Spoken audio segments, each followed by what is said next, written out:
off.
Wow. It's hella hard when you're doing multiple things. Right. Like, I was like, yeah.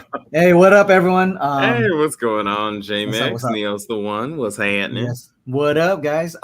So Neil 6 will be in here pretty shortly. He's in a international phone call. So yeah, just don't worry. He'll be in here to fill in. All right, cool. So anyways, let's introduce our special guest for today. Yes. Ready? I don't got the drum roll, so I just gotta go.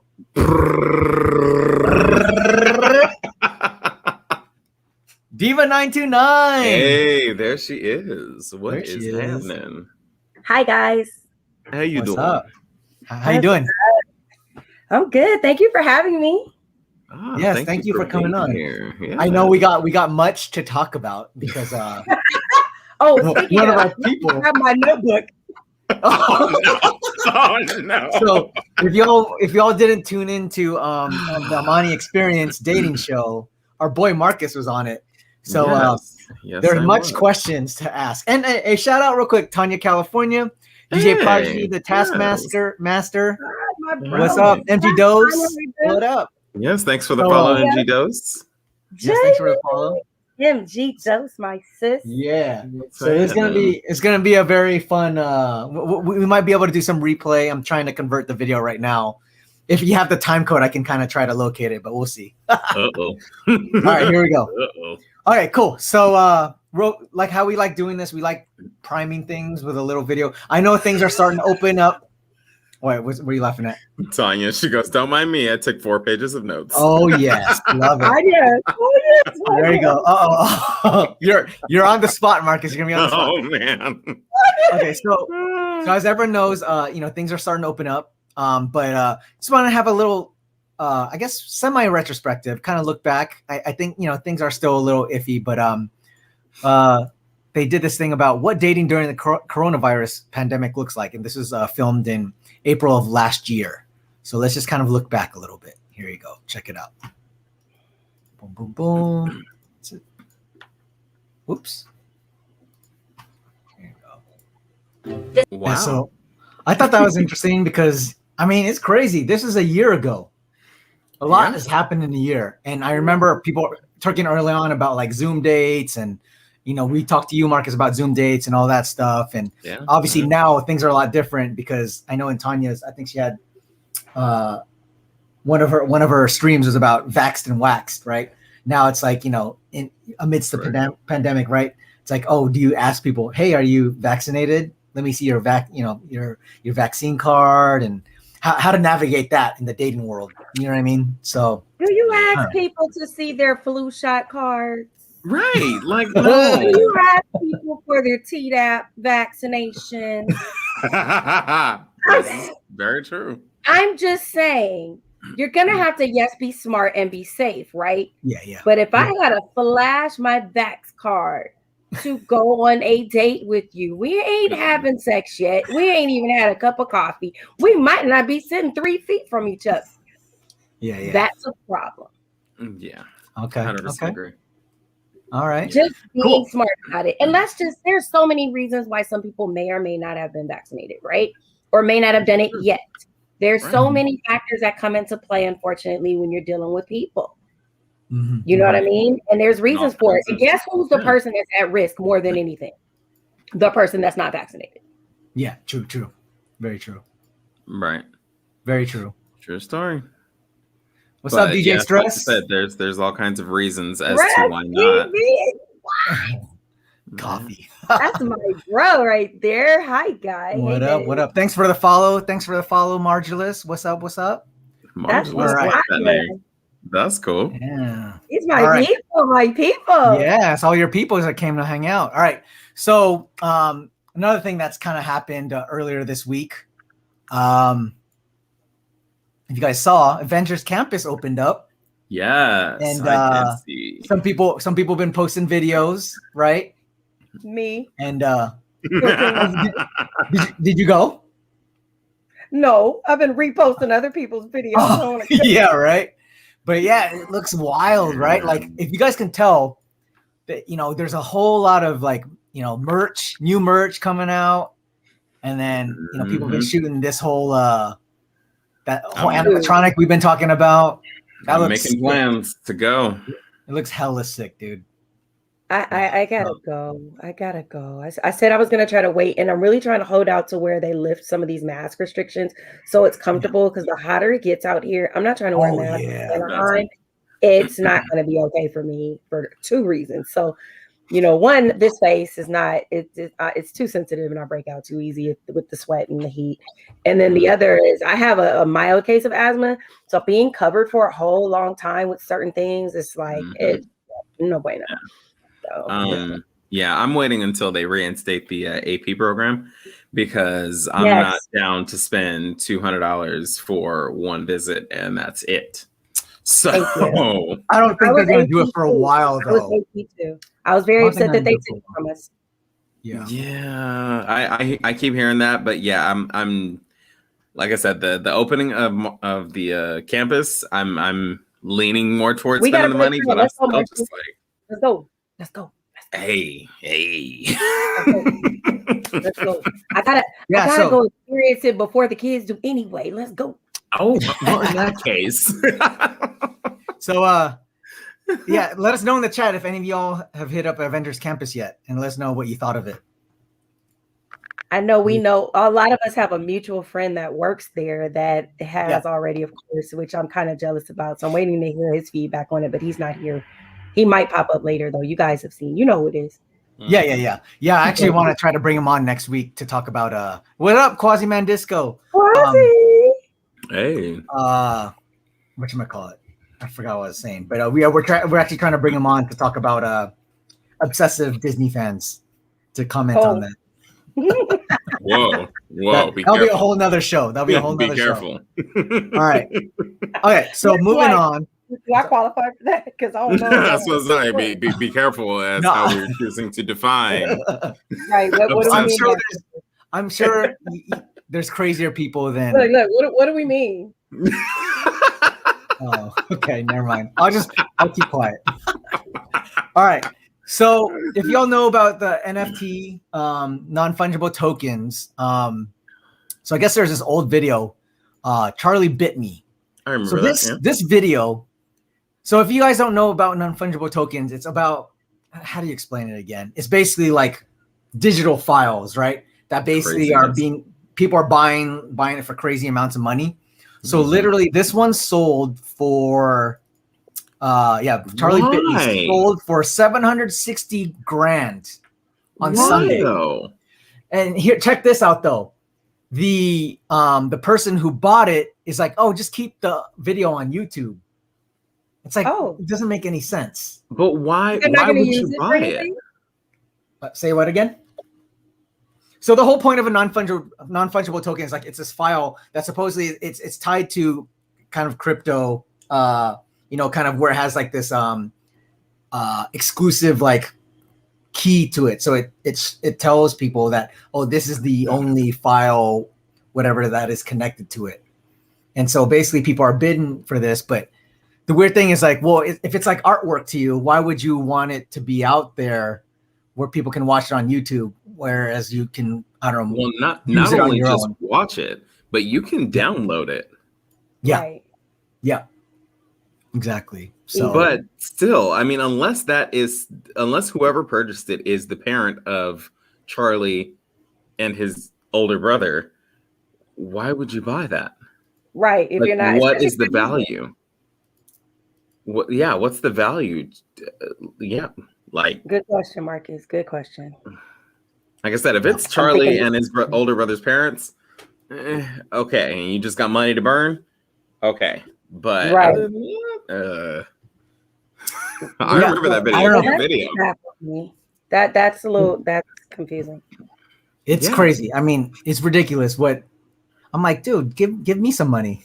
You know what I mean? Like, bruh, I'll draw you a picture.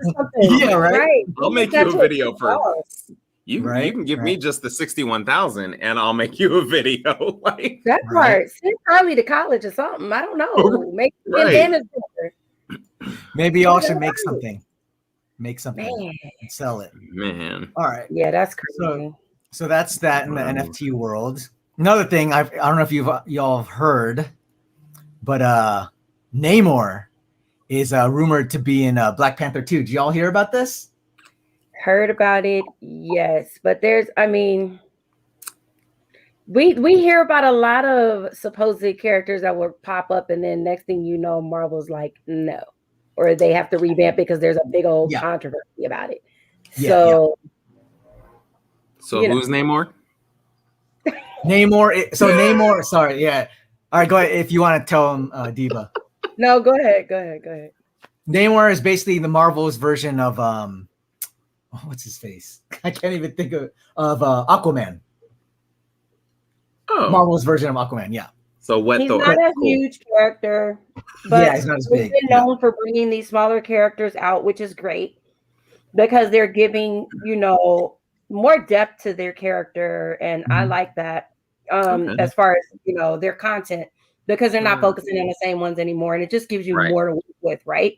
I mean, they have so much content and so many great characters that people don't know about because they don't read comic books.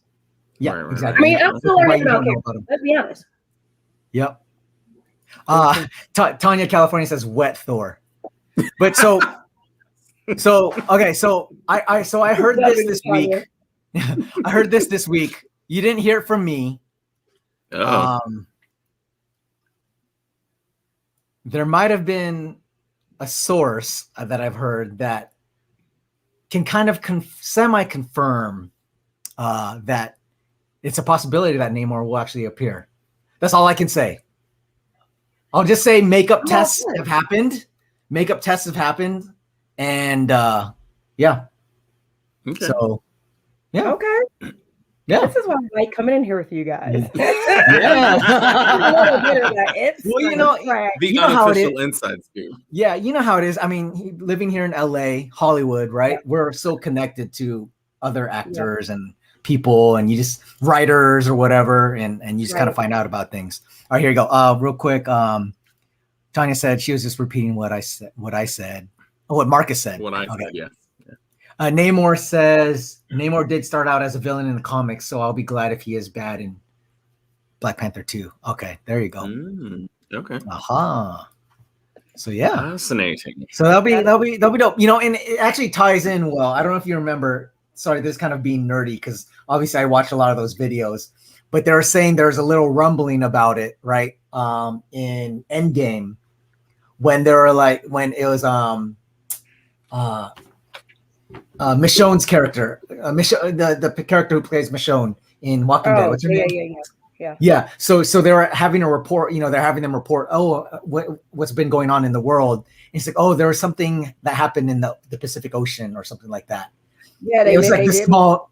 Yeah. Mm-hmm. And so I remember people were analyzing that. They're like, that might be them leading into something's happening over, in Namor's land or something like that. So, and I don't think, of course, I didn't put that together because that's not the first person I'm going to think about. Even when I think about Marvel until it's brought up. So that totally makes sense. Yeah, and J-Mix says we handle it by not handling it, and that's what she said. That's true. She did say that. Yep. Dang. Yeah, so it's gonna be dope. It's gonna be dope. All right, here we go. Another thing is, as you guys know, it was Prince's birthday, right? Yes, it was. Yeah, it was the other day. Yeah. I mean Monday, because I wore my shirt. Yep. Yeah, and so Familia honors Prince and First Avenue with new Nike SB Dunk Low collab, and here's a detailed look. When is this supposed to come out?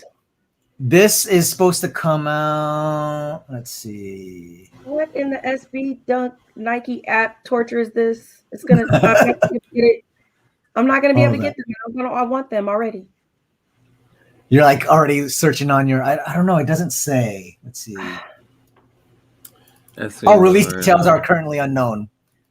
Okay. All right. So collective updates. Okay. Yeah, they're working on it. So it's torture. I have to help my sneaker. Do you know how torturous it is to get on that app in the mornings and sit there and try to get in this lottery? And you think you got it, and you put all your information, and then it's like your size is out of stock.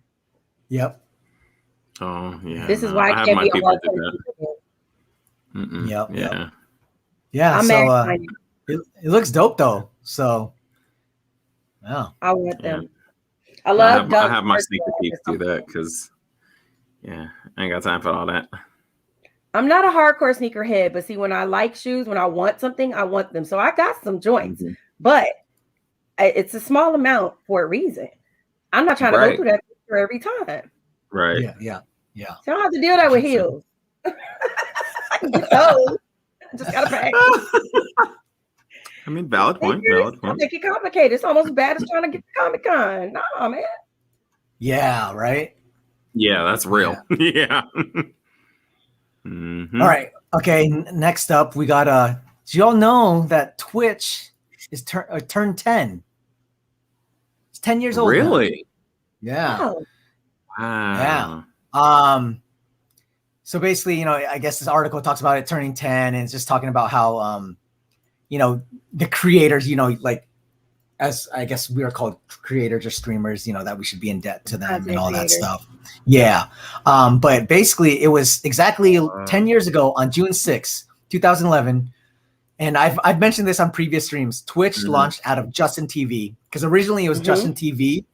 If y'all didn't know, it was like, imagine it like Truman Show or like Ed TV, where homie was straight up wearing like a computer on his bag, on his back, and literally like just filming him stream and walking around town and all that stuff. And then he was like straight up in his room, people were watching him sleep and all that stuff. And then eventually the gaming community, got hold of it. And then that's what turned into Twitch. And then obviously now with the pandemic, we got musicians, we got everyone out here, a lot of people doing IRL stuff. Everybody. So everyone's doing everything. We got a bunch of talk shows, dating shows, newlywed shows. Right. Yeah. So here we go. Let's see.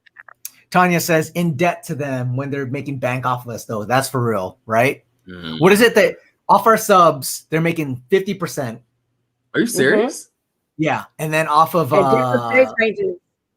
and the tips too, right? The bits, right? Because what happens is they charge more to the people buying the bits, and they get the additional, even though we get 100% of the bits.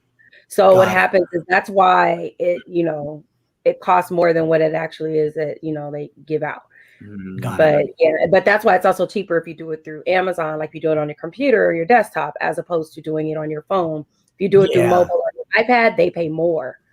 Yeah. So even though it tells them they're getting a 2% discount, 5% discount, whatever, the more discount is actual on the desktop version, but they're still they're making money off of that. And then the advertisements all day. Yep. Right. That's right. The ads, man. It's crazy. Mm-hmm. Hey, what's up, Miss Prestigious? Welcome. Hey, boo. So Tanya, California says, yes, they make money off the front end of bits, about 20%. Mm-hmm. Yeah. So, but I mean, we're happy that Twitch is around, and I guess you kind of gotta be up. Yeah, I know we're not complaining.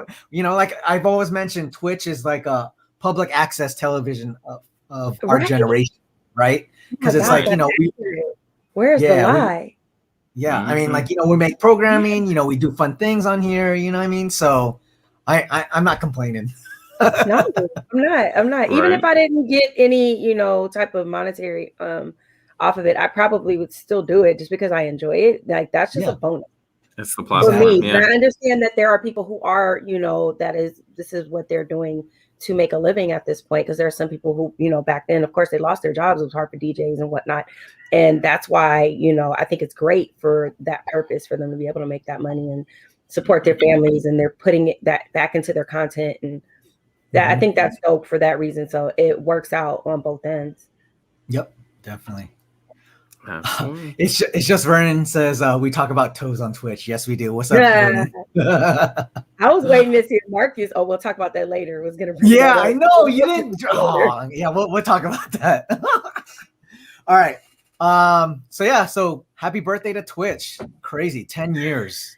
It's wild. That's wild. Twitch. That is crazy. I don't know. It's been 10 years. Yeah. Jeez. Hey, let's talk about this. I know. I met MG Dose on Twitch, and all my people in the chat. She says I met Diva929 on Twitch, and we've met Diva929 on Twitch. Yes, we all met on Twitch, and look, right. I love y'all. Oh my goodness, it's so crazy. Like how this. I mean, there's so many Twitch meetups, right? There's been no NorCal ones, there were SoCal ones. A bunch of y'all went to Vegas for Beastangs. So it's dope, like it's just all these connections we've made. And then even across the pond, right? Like even like over in Europe, right? In Canada. Yeah, people in the UK and Canada now, like that I talk to, not just on Twitch. Like we talk offline. Yeah. Nice. That's dope. That's lit. Yeah. It's crazy. It definitely reminds me of like AOL days, CompuServe and all that. Yes. Oh my God. I don't know anything about that. Oh, you're too young, Marcus. You're too young. Seriously, Marcus? Marcus is a baby. Yahoo Chat? Oh my God. I very much remember Yahoo Chat. Okay. So MG Doe says Twitch got me through the pandemic. That's for sure. Definitely. Yeah, a lot of us. Yeah. It did. You've got mail. Here you go do it, Marcus. Go do it. Do it real quick. You've got mail. That one. Yeah. Not bad. Yo, not bad. the voice. Yes. Hey, but so can we give it up though for? Okay, so moving on. Can we give it up for? Dude, she's killing it. Issa Rae, recruited for as Spider-Woman, black girl into the Spider-Verse 2. I know, right? Like we've talked about this in previous streams where it's like I just remember her, awkward black girl. Those were hilarious, and then all of a sudden, like then obviously Insecure. And then she's, been doing a couple films, and it's dope, So yes, and her life on Twitter. Yes. Yes. Love that. That's legit. I'm super excited for her. So I don't really know much about the storyline for what Spider-Verse 2 is, but if y'all don't know, the Spider-Verse 2 was the animated one, which was really, really good. It's going to be directed. It was directed by Joaquin Dos Santos, or will be directed by him. Kemp Powers and Justin K. Thompson is expected to bring back most of the cast and characters from the first film. But Spider-Woman's addition adds a whole new dimension to it. Okay. Yeah. Then it's going to be good. It's the same people. And, the whole thing with multiverse, with the different Spider-Men and now Spider-Girls and, all It's gonna be sick. That's gonna be yeah, yeah, absolutely, yeah. Quasi-Mandisco, best Spider-Man movie, definitely. Oh, there you go. So it's gonna be written by the same guys too, Phil Lord and Chris Miller and David Callahan. The sequel is scheduled for release October 7th, 2022. So we got a while for it to check it out. But hey, I'm willing to wait for it though. It's gonna be dope. It's gonna be dope. Oh yeah, Not like we have a choice. I know, right? I know, right? It's like, no, we want it tomorrow. Want it now. And another great casting. We got another casting to celebrate. Tiffany Haddish is she's gonna be Olympian Florence Griffith Flojo. Yeah. Flojo. Biopic cast. So so there's, I guess this one though says that, obviously the casting, some people aren't in agreement with it. How do you guys feel about it? Why not? Why can't the woman say something though? That's not always comedy? Why can't she not have a serious role so we can see her in another dimension and with more depth? Who's to say she's not capable of it? They must have picked her for a reason.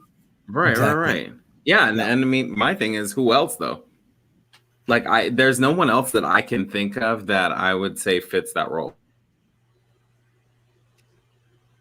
Yeah, and Diva, didn't you say you met Flojo too? Like when you were younger? I did. So I was really young. I want to say I was about 9 or 10 years old, and I was in Florida visiting my mom's best friend. We were out there, and I met her in the mall out there. It was crazy, and that was huge to me back then. So that'd be huge to me today.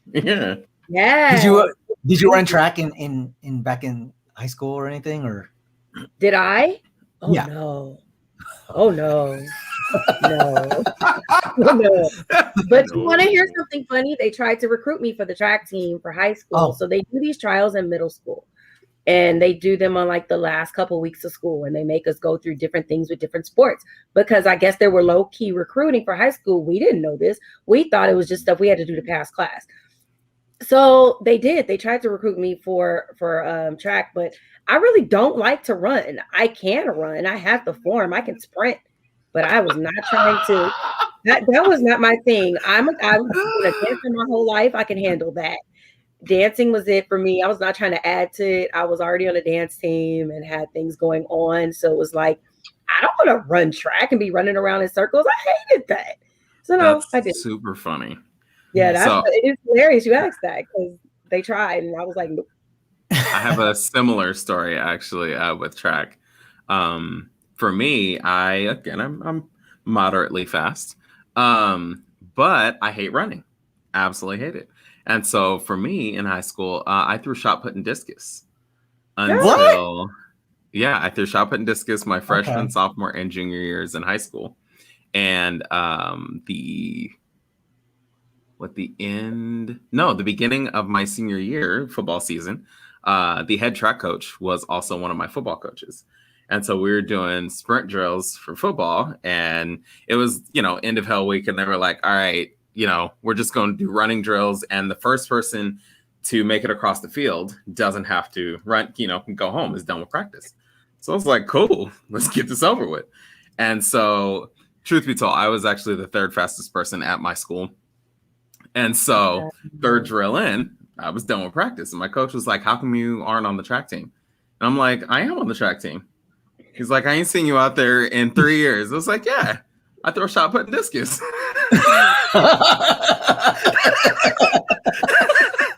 So yeah, after that, he was like, nah, man. He was like, I'll let you pick your running event, but you're running this year. And that's how I started running hurdles, and carried that into college. Yeah, it wasn't until my senior year, and then I carried it into college and won a few things, here and there a little bit. That's why they made you do it. All right, legs. That's why he's always about his legs. So Tanya says, I was on track in high school. Yeah, shout out track people. I was in track too. DJ Stress says, that's what's up. I did too. Dope. Shout out track people. Yeah, I only did sprints because I hated running too. I hated running long distance. I did my sprints and jumps, and that was it. Yeah. Tanya said she threw shot too. I don't know how the heck that even happened. Dude, I remember though in my high school there was a guy, he was like nationally ranked in shot put, and just to watch him in action was like, it was amazing. Like holy shit, like in discus. I was like, damn. I think he did it college as well. It's fun to watch. I just can't do it on any of that. I'm not. I'm they're still saying Tokyo's still going on, right? Supposedly. What? Oh, you're talking about because they had the whole controversy with the virus and they were trying to shut it down. As far as I know, right now it's still going on. They're now talking about whether or not there's going to be a live audience. So that's what they're revisiting. Oh, last I heard. Yeah. For the Olympics. Well, yeah, I'll definitely be watching it. So, it'll probably be very different, but we'll see how it goes. And then Tanya says, did y'all get those awful photos in your uniform taken too? Oh, yes. My mother has them somewhere. My uniform photos are a lot different than your guys's, I can guarantee it. Okay. Mine involves a lot of sequins and makeup and blue and poses like this. Oh yes, we gotta pull that out, put that on stream one of these days. Oh my god, we gotta dig it up. But so it's dope because I know she said I think she's been training right already, or she's gonna have to get in some shape for that. She's gonna have to definitely. Over the pandemic, she had lost a lot of weight and was already getting in shape. Yeah, and I don't know if this is still accurate. She was dating Common at one point. I mean, if you're dating Common, I just heard about that. Working out in his health. Oh, wow. Yeah. Yeah, I don't know if they're still together. Let us know. I don't know if they are. We need to find that out. Let us know if they're still dating. Yeah. I'll share those.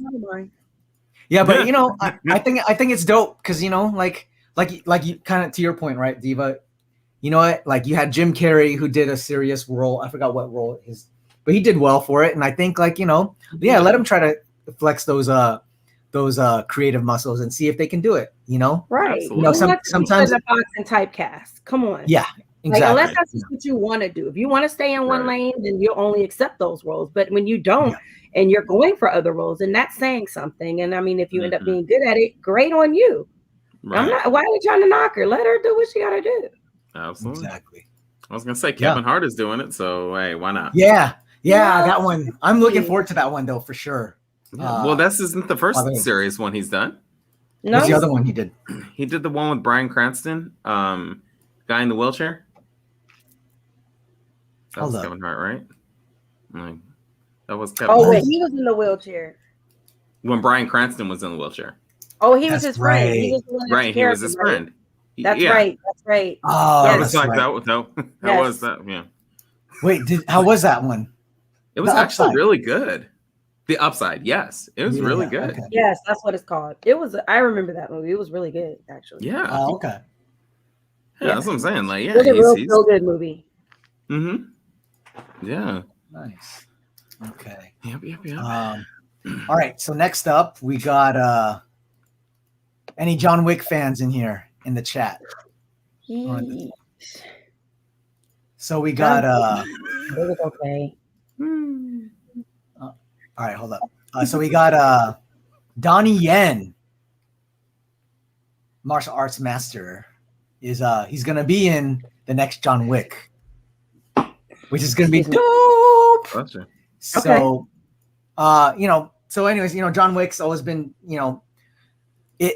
it featured a lot of the stunt coordinators from Matrix. Was it the Stahelski and some other guys. And if you guys never seen it, it's brutal and it's real and it's raw and like definitely the action is really good. So having like Donnie Yen, who's a really dope martial artist in it, is gonna it's gonna make it even sicker.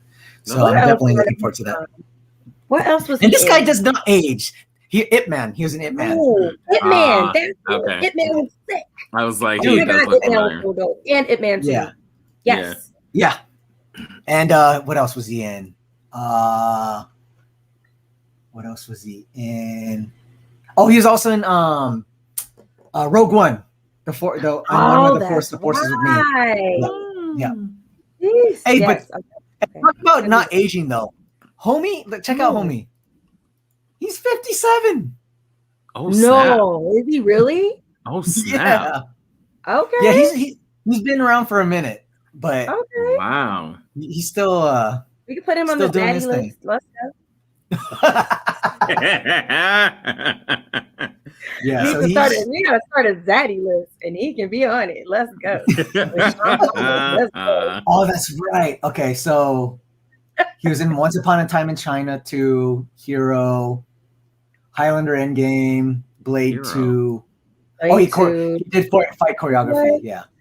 Yeah. That doesn't surprise me because he's so dope. Yeah. He's Yeah, he dope. looks Oh like my a child. gosh. That was back in 2005. But The Fountain of Youth. The Fountain Bruh. of Youth, dude.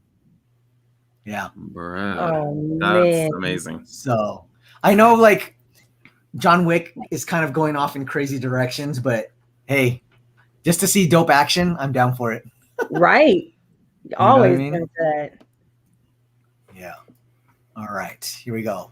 Next up is so I don't think any of you guys have seen this. I know my wife really liked it. Never Have I Ever. You guys know I played it. I haven't seen it.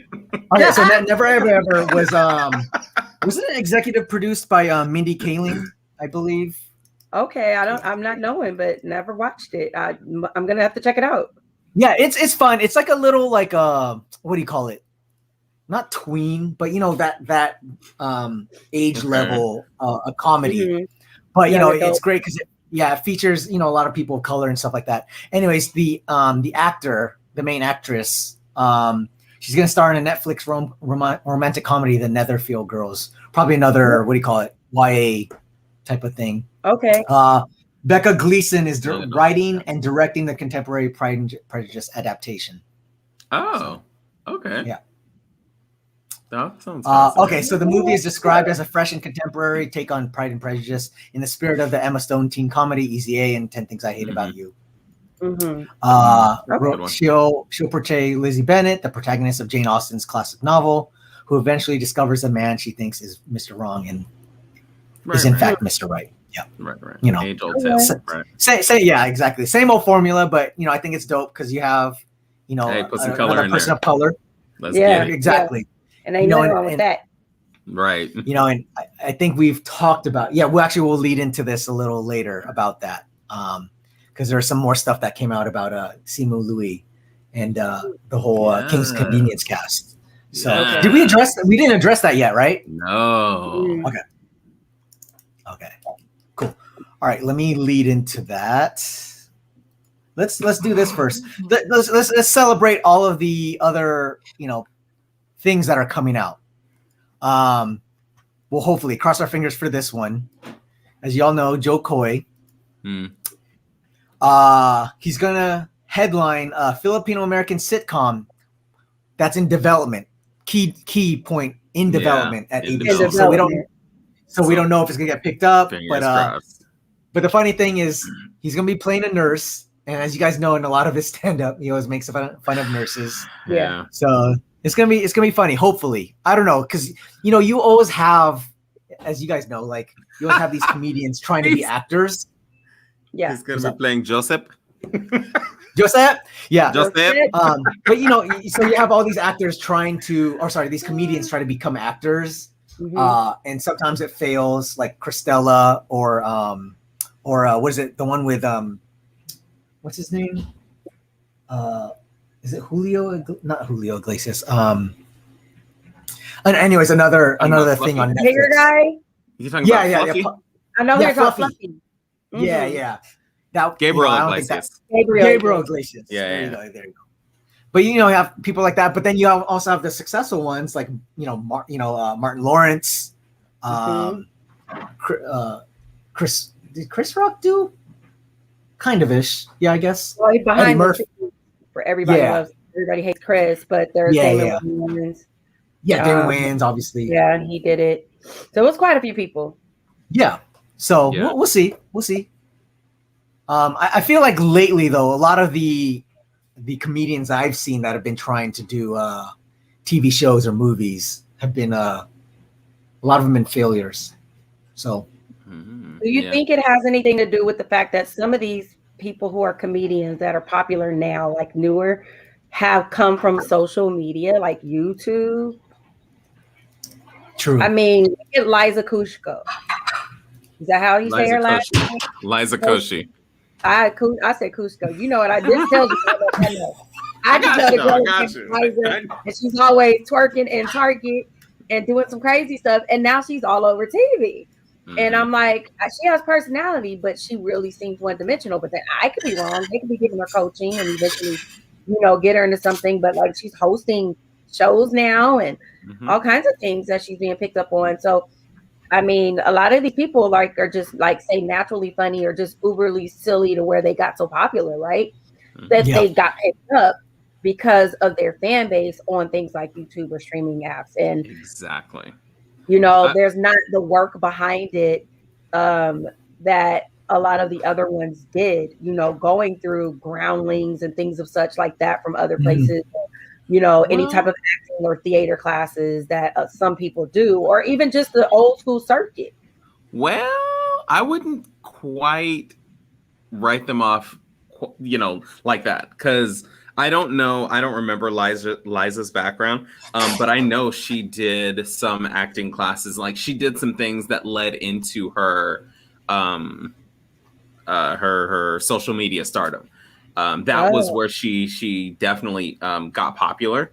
But I know that she does have her specifically. Now there are some others, that don't have as good of a background that did really just fall into it, like David Dobrik and other ones like that. But also to credit you in what you were saying, a lot of casting notices these days, I won't say a lot, but like probably 30-40% are for influencers. And what they're looking for is for someone to bring their fan base to the show, to the project, in order to kind of give it that running start, that momentum. So it is a different world out there now than it was before, like you're saying. And especially even with the union, with SAG opening up to social media influencers. I don't know what the rules and the stipulations are on that. As I haven't looked into it at all. But I do know that, if you're a social media influencer, now you can join SAG. Yeah. Wow. Yeah. Wow. And there's a category for influencers. I knew she had a dance background. I didn't know she had an acting background. But like I said, I've only seen her typecast in the same type of roles when I do see her on, like the Netflix shows and whatnot. But, I mean, like I said, another one, I'm not mad at her. I ain't knocking her hustle. But, if you ask me why, I would assume, things are happening. Oh, yeah. Kind of looking at a pattern. No, absolutely. I was going to say another one that kind of picked up like that is King Batch. Yeah. He fell into it. Just what was before TikTok? Vine. He was a Vine star. And he got famous on Vine. And then he's parlayed that now into, he's in movies, like real legit movies. And it's just like a lot of comedians that were on Wild 'N Out. Some of them ended up coming off of like YouTube. Timothy Chaturangsu. AKA Timothy De La Ghetto. Timothy De La Ghetto. Yeah. He came off of that as well. And but a lot of it is, Hollywood and Hollywood projects, they're looking for influencers because they have that fan base. And so they're bringing a following to the project. Already. Yep. Well, that's the big thing now, right? Is a lot of times when you're trying to get these people to sign with you or trying to get advertisers, they're always looking now at like, these influencers and the amount of followers they have, because it's like that built-in fan base. Absolutely. Yeah, because also, those fan bases, especially on social media, they are loyal. Like whatever you are in, no matter how garbage it is, they're at least going to watch it and check it out. True. So very true. That's guaranteed. Right. They may dog it after the fact, but if you got a few million followers, they at least gonna pull up. Right. And once they watched it, that's a watch, and you got you gotta come correct. Right. But 9 times out of 10, they're also being typecast. They're being cast as what their influencer personality is. So their fan base is coming for whatever crazy shenanigans. For example, King Batch. He was in Sneakerheads. Yes, that's right. And that movie was an entire mess, but he was his character. He was his influencer character in that movie, and all his fans pulled up and that was a wild movie. Was not it. It was. I'm actually in that one. But that Are you really? Yeah. Hey, if you got a tech, I'm not mad at it though. Yes, I did. Let's go. Right. But yeah, no, it was a hot mess. That movie was not. Like some of it, while we were watching it, I was just like, really?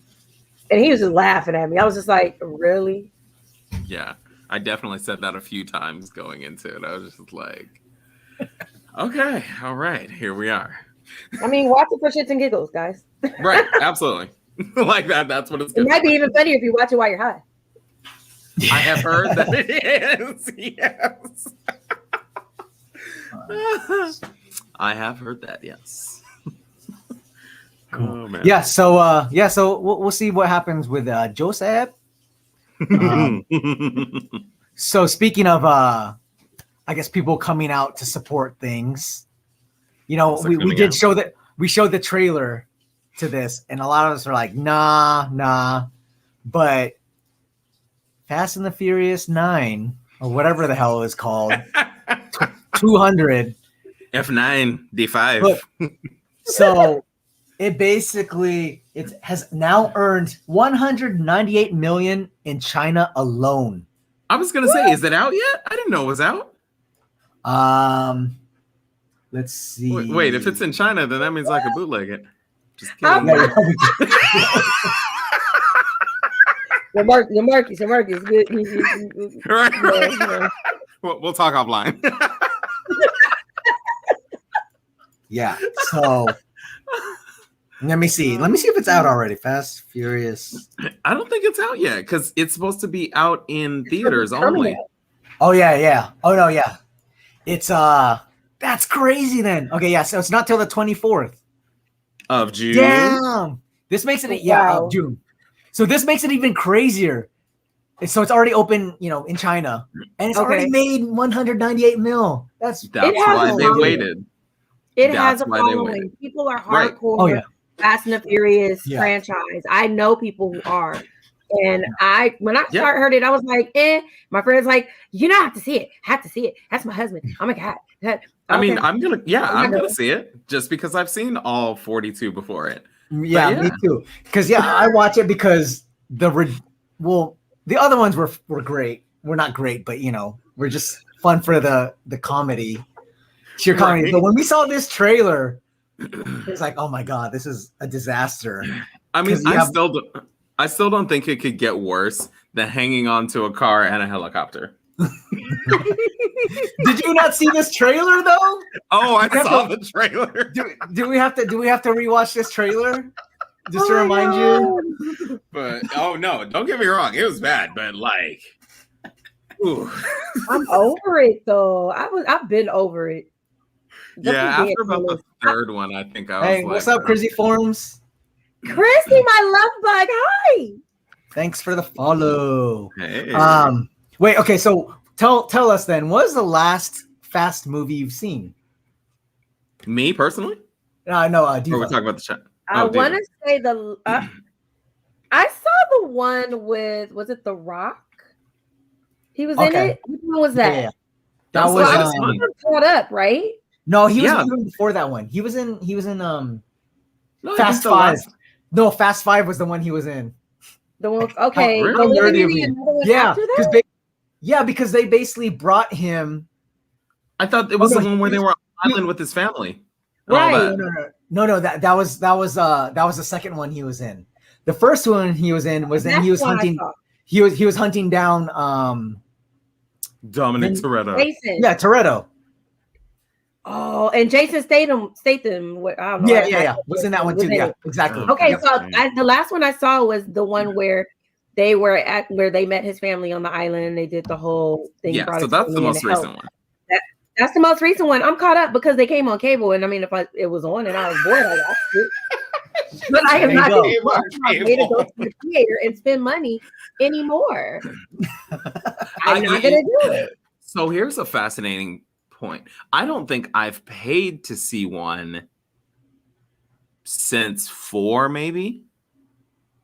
Because I've been to press junkets, I've been to pre-screen. I like all of those things, like the Hollywood Connects. So yeah, not bootlegging, but like legitimately seeing and or reviewing. I'm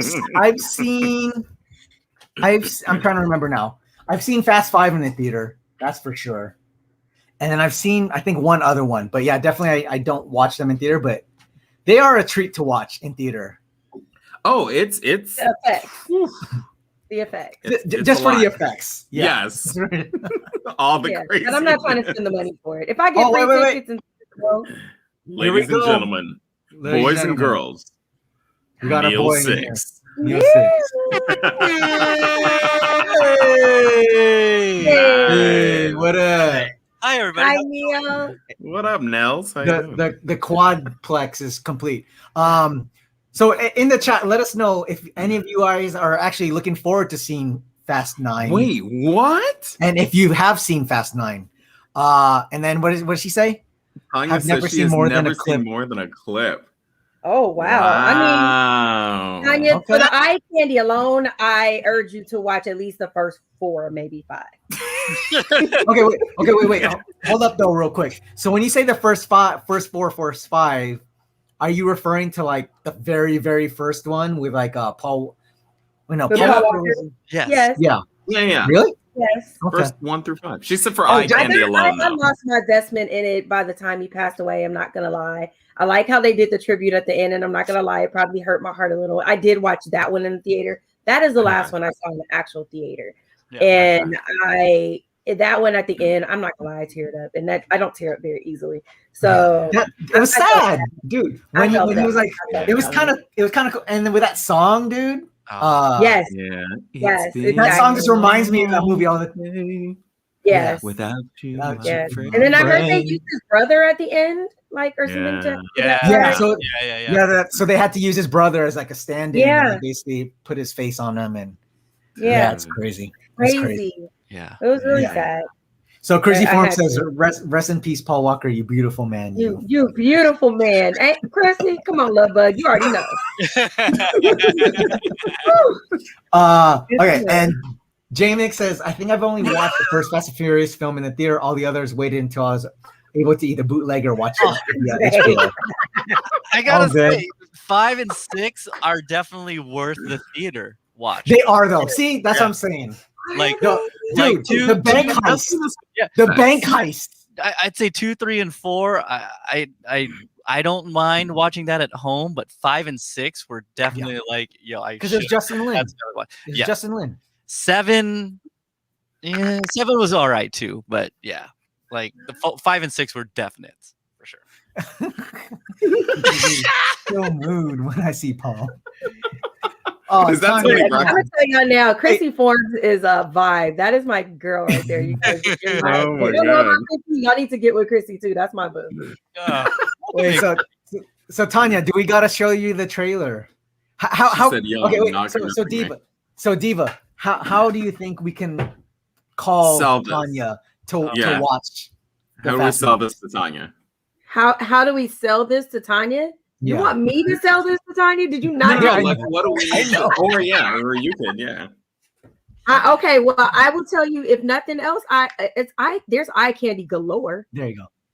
Tanya, it's worth the eye candy alone. That's the only reason I watch any of them, even when they come on cable. Other than that, because if that wasn't there, I probably wouldn't watch Fast 5. There's some toes in one of them, the beach scenes. Oh yeah, there's a lot of toes, a lot of beach scenes, a lot of muscles, a lot of beautiful men, a lot of beautiful women, a lot of all that. There's eye candy galore, Tanya. It's worth that much for. You got a lot of flavors too. You got a lot of flavors. You got different flavors. You got Lots of flavors. Oh, yeah. Neapolitan all the way. Yeah, all of them got nice toes. All of them. You know they all got nice toes. You know they all got nice toes. Come on. Except for maybe Ja Rule. But yeah. Yeah. Wait, Ja Rule. But he's minimal. He has minimal presence. Wait, what? What are you talking about? Oh wait, I'm are so you confused. talking about Ludacris? No. Yeah, Luda. Ja Rule. Ja Rule? Rule's in the first one. Ja Rule's in the first one. Yeah. Oh, was he? Yes. Yes. When he Yes, loses he the was. race. No! Monica! Yeah. Monica! Oh, check He was this the first out. rapper. So little known weird fact. So now how I told you I worked in telecommunications for so long, right? One of the stores I worked at as a manager, it was in Beverly Hills. One of my customers was the dude from Fast and Furious. He was the bad guy in the first one, I believe it was. The Asian What is dude? his name? What's his name? The tall Asian guy? Yes. Oh, what's Yes. his name? I don't even know his name. I just remember I him as can't tall think Asian of his dude. name, and I helped him all the time. Oh, okay. Hold on. He was, I can't think of his name, but he was gorgeous in person, first of all. Oh my God. When I met him, I was just like, this man is beautiful. Why does he look so familiar? And then it took a minute because I'm in work mode. And I go in the back and I looked up his name. I was like, duh. Did he also have came back a few times. I was like, I know who you are. And he just laughed at me. Did Rick Yoon. Yoon. Rick, Yeah. yeah. was he glistening in baby oil when you saw him? Like He had the natural. He had the natural glisten. he had the glow. The Oh, yeah. natural. Rick Yeah. Yoon. Yeah, Natural. that's him. Yes. Yes, natural. He Yeah. was so freaking beautiful in person. I was like, hello. Whatever happened to him? Like he did Fast and Furious, and then he did like a James Bond movie, and then that was it. Like, And that was it. I Yeah. haven't seen him in Well, anything scroll else up, that I Julius. know. We The need career. Julius. We need to find him. Scroll up so we can see his career Oh, career. on the wiki. No, scroll up. Oh, Down. yeah, that's Oh, up. down. is there anything My bad. recent? I'm dyslexic. Oh, I he don't was a think model. The Yeah. sexiest man alive. Okay. Yeah, there you go. Look, I mean, he's That's a nice looking, and he is tall because I'm not short, and he's tall. So Scarface. that was a plus. well, if we could find him, I'm willing Oh, there to you go. trade sexy man for sexy man onto this show. You know what I'm saying? He could take my spot. It's fine.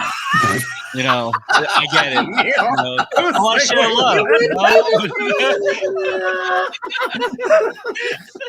That's For hilarious. him, So Tanya, and anything.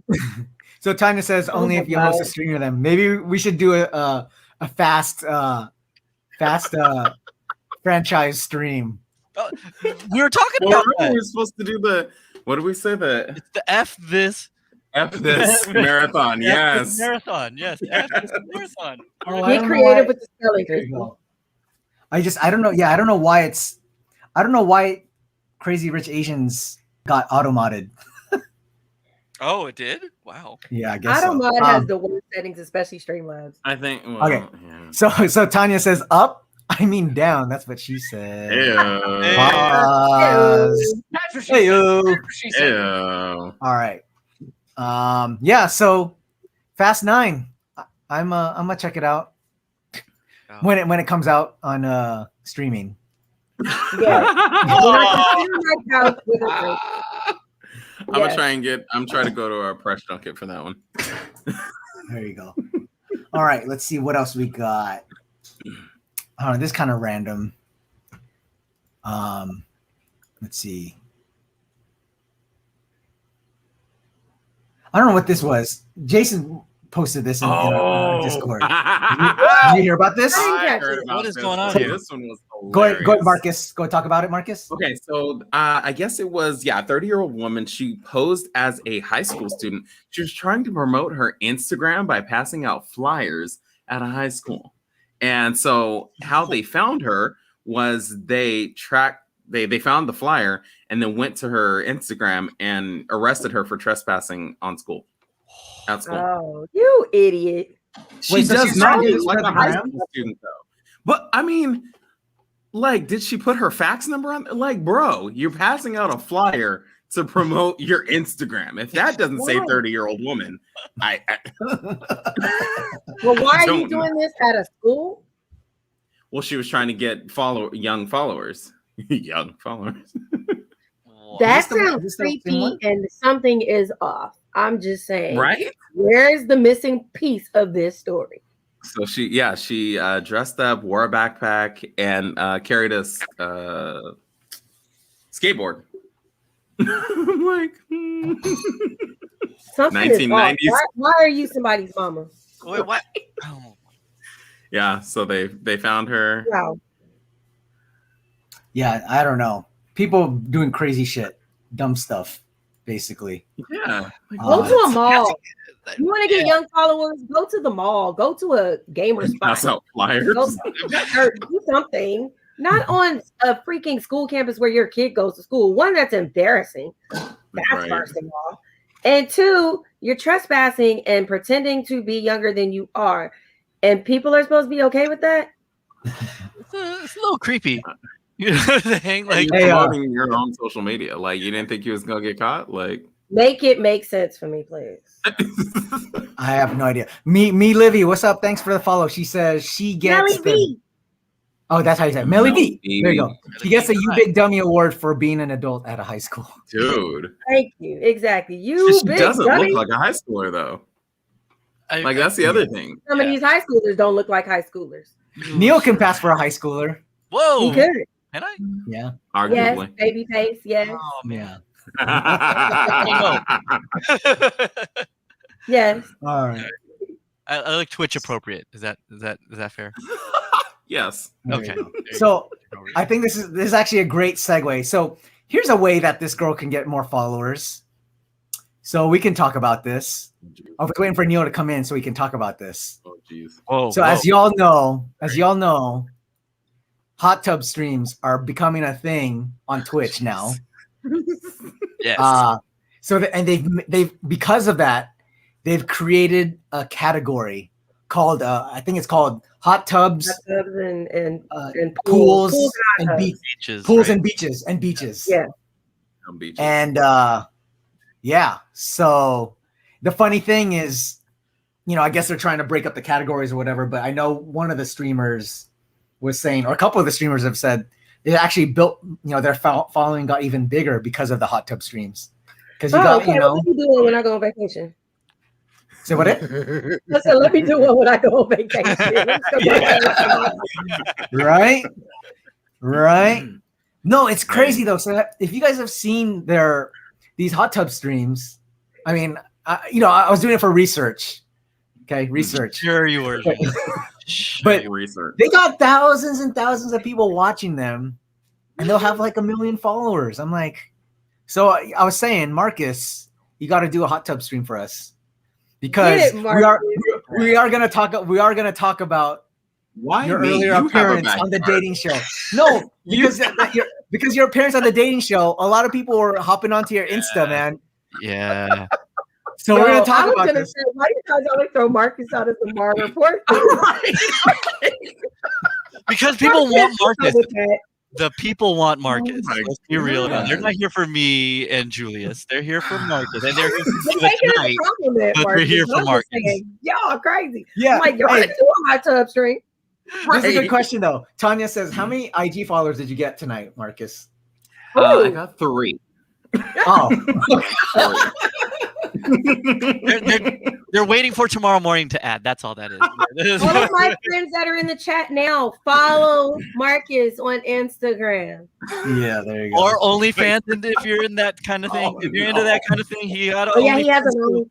He only has OnlyFans as well. Jeez. Just saying. Marcus, Um, can you go on a 2-for-1 for joining or what? Like, what kind of? Can you, but so going back to these hot tub stream things, I mean, how do you guys feel about it? So my issue Hey, get that money. is get that money. Right. But then there was a girl. She had talent. She's probably the number 2 hot tub streamer, but she was singing, and then I guess she's getting crap on it, and then she's kind of like, it's like, hey, can't beat them, join them. She ended up doing hot tub streams, and that's how she was able to build her following. Oh, she still so does. she's trying to sing. she wasn't doing well, and so she went to hot tub. She has no talent. No, she actually her singing. I've heard some of her singing. It's not bad. Well, not but, bad. You know, it's it's not good though. No, but I mean, you know, it's as you all know, as Diva, you know, I mean, trying to get a decent amount of followers here on Twitch, it's a grind. Especially in this, you know, in our community or whatever. I guess we can kind of group ourselves in the DJ community because, you know, we kind of hang out in the DJ community and all that. DJ community. Yes. So, you know, it's obviously not as large as like the gaming community or even like the singing community, because even the singing community. True, because the musician category is pretty large. Yeah, it's pretty large, exactly. I've met some really cool streamers on there. Yeah. But here's the thing, though, is I was going to say, if you've got the vocal talent, then, you know, do your hot tub stream to get the people in and then sing. And then, you know, build yourself that way. But if you ain't got it, then that's something different. Right, right. I mean, you double up on it. Right. So I like, hey, whatever it takes to get them in the door. Yeah, true. So I like how Prodigy pops up like, you know, 15 minutes later. He's like, "Oh, what? Did someone say hot tub streams?" Yeah. Big eyes. I was playing. He says it's way past my bedtime. What else he said? It is. Yes. He's on the East Coast. So, okay. Thanks for tuning in. So he says, so we should watch the hot tub streams for research purposes. Yes, you should. Yes. Have fun with that. You and Clyde, go for it. But here's the funny thing. So on you know, in addition to, you know, the girls doing it, there are guys are like, you know what, I'm gonna do it too.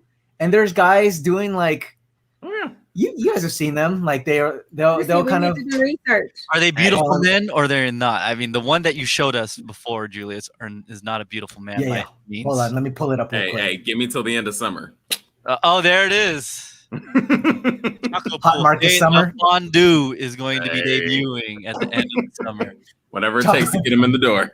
The chocolate fondue, y'all. Get ready. I'm done.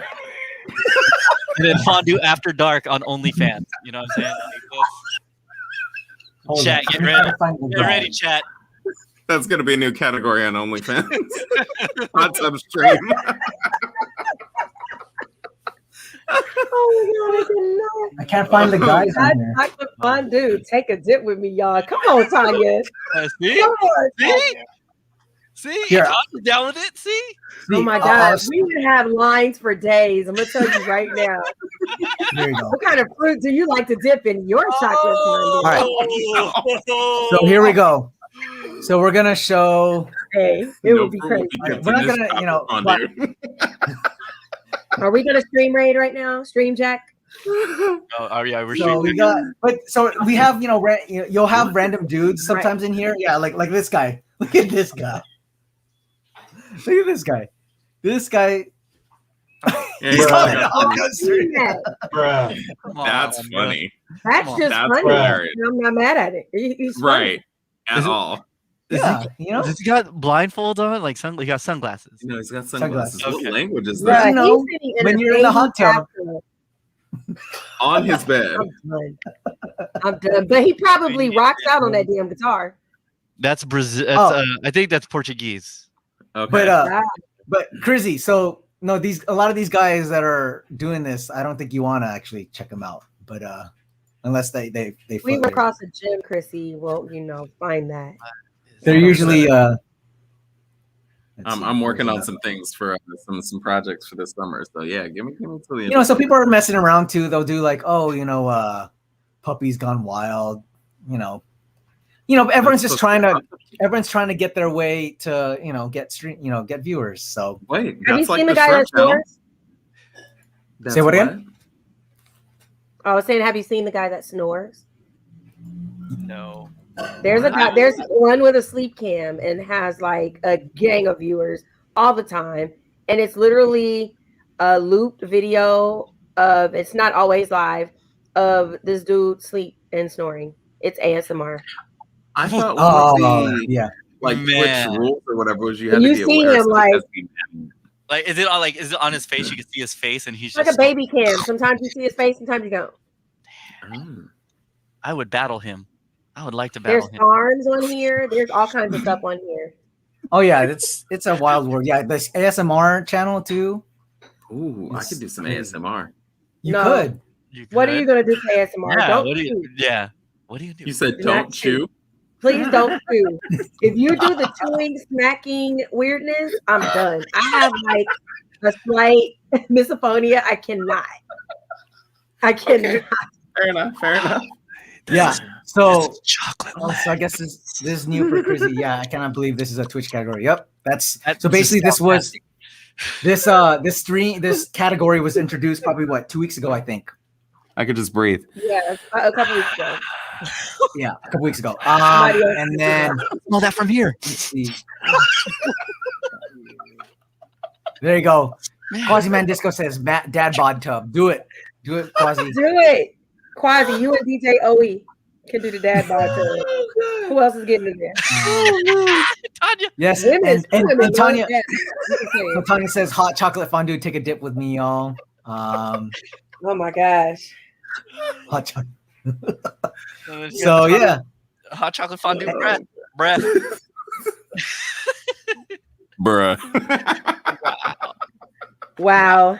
Wow. Oh my god. and so the funny thing is, so I think one of the largest streamers, Pokimane, I think she kind of was like teasing the audience, but basically she did she's like, oh, we're gonna do a hot tub stream, but it was just like, it's just funny. Everyone's just like basically trying to play into it, but basically oh, I know. Pokemon. Oh, I think 2 million. Dude, Yeah, do you guys know Pokimane? Go ahead, Neil, if you want to. She's the biggest Twitch personality, I believe. Yeah. Oh wow, really? Yeah, she's a gamer. She played Among Us. She played a bunch of games. But yeah, she has like millions. That's funny. Like the wow. J-Lo. She's like the J-Lo of Twitch, basically. Like ridiculous. 2,9,000 followers. I like viewers. Yeah. So yeah, that's 2 million views. Yeah. Wow. Yeah. Wait, is this a VOD or is this live? Yeah, this is a VOD. This is it was her Oh, birthday, okay. I believe. Oh, Yeah. okay. But still, 2 million? I mean, yeah. I know, right? Like she did. Oh, so she did a stream where they played Among Us with AOC. She was the one that played with AOC. Oh, she played with AOC. Wow. Oh, okay, nice. Wow. Yeah, Wow. She's the biggest. Wow. Yeah, she's the personality. If anything that's big happening on Twitch, she's definitely going to be involved with it. Got Yeah. it. There you go. So She said, everyone's. Yeah, I know, right? Quasi, we dream for that one day. All of us. Man, listen. 8 million people Even- on Twitch. Even if our community combines all of our views, we won't even Right. hit 2 mil. Man, listen. Oh my God. Baby steps. 7.9 million followers. I don't know what I would do if I had that many followers. I wouldn't know what to do. Quit my Right? job. I mean, imagine like how much she makes on subscribers every stream. Yeah. Like, Right. ridiculous. Yeah. Oh, wow. And all she does is game, and she'll do a couple I think she'll do a couple just chattings, but a lot of it's just her gaming. That is And Wow. wild. So she's been on here for a long time. Yeah. We And I need think to. We just need her on shooting the shit, basically, right? Like, Yeah. she There you just go. Dude. needs There you See, go. I'll DJ wait Prodigy now. says, I'm only 7.9 mil away. I know. Aren't we Aren't we all? all, God? Aren't we all? Right? So, anyways, I thought that was, so we'll, obviously, they're I'll very send her a growing careless hot tub whisper stream. and see if she replies. And Do it. for 100 subs, maybe Marcus will do a hot tub stream. A chocolate Oh, fondue stream. Wow. what? No? 100 subs. 100 subs. What are we at now? Not that much. All right, here we go. All right, so We're at 0, guys. So if you can get us to 100. Marcus jumps on the fondue. so Sacramento represent Hassan Minaj. He announced Ew. he's gonna be doing a little stand-up or a one-man show, I believe. If you guys haven't seen Homecoming King, his Netflix special, it was great. And obviously you guys have seen him in he was previously in Daily Show, and then he obviously did Patriot Act on Netflix, which unfortunately got canceled. But yeah, check him out. Check him out. Yeah, it's a it's good going to be in show. LA on the 16th of this month. Yeah. Oh, Yep. okay. Oh, wait, I think I did see this on my I think I saw this on my Instagram. We shared it with you. That's who I saw it on Instagram. Yeah. And it came, the tickets went on pre-sale like yesterday or something like that. Nice. Yes. Okay. Duh. So, go ahead. He's one of my his Homecoming King stand-up was so good. Oh yeah. Yeah. It was like less of a like a traditional stand-up. Definitely had a lot of visual aspects to it. But yeah, super funny dude. Really good storyteller. Yeah. All that. And I think it's great because he obviously talks about, the immigrant experience, having parents who are immigrants, and him talking about Sacramento was cool, obviously. Yep. And, but yeah, definitely, I'm glad this is his next probably project for the next couple of months, maybe year. Hopefully, we'll see him in another thing. Cause I don't know if you guys saw Patriot Act, but I enjoyed it. It was, it's informative. That's the one I did see. I haven't seen Homecoming. Yeah. Patriot Definitely Act, check that out. Yeah, the way that he would break down his subjects was super smart. I'm like, why would you stop this show? Like, how did it? Like, I can't believe the viewership went down. Like, between him and Trevor, like, it's a good style. Yeah, I think it's because viewership went down supposedly. Oh, okay, but gotcha. I don't know. Weird. Yeah. All right. Well, I don't know what happened to Diva. Bring Diva back on when you see her, Marcus. Oh, sure. And then let's see. So Quasi says, "I'm going to start playing Among Us in a hot tub while DJing." Do it.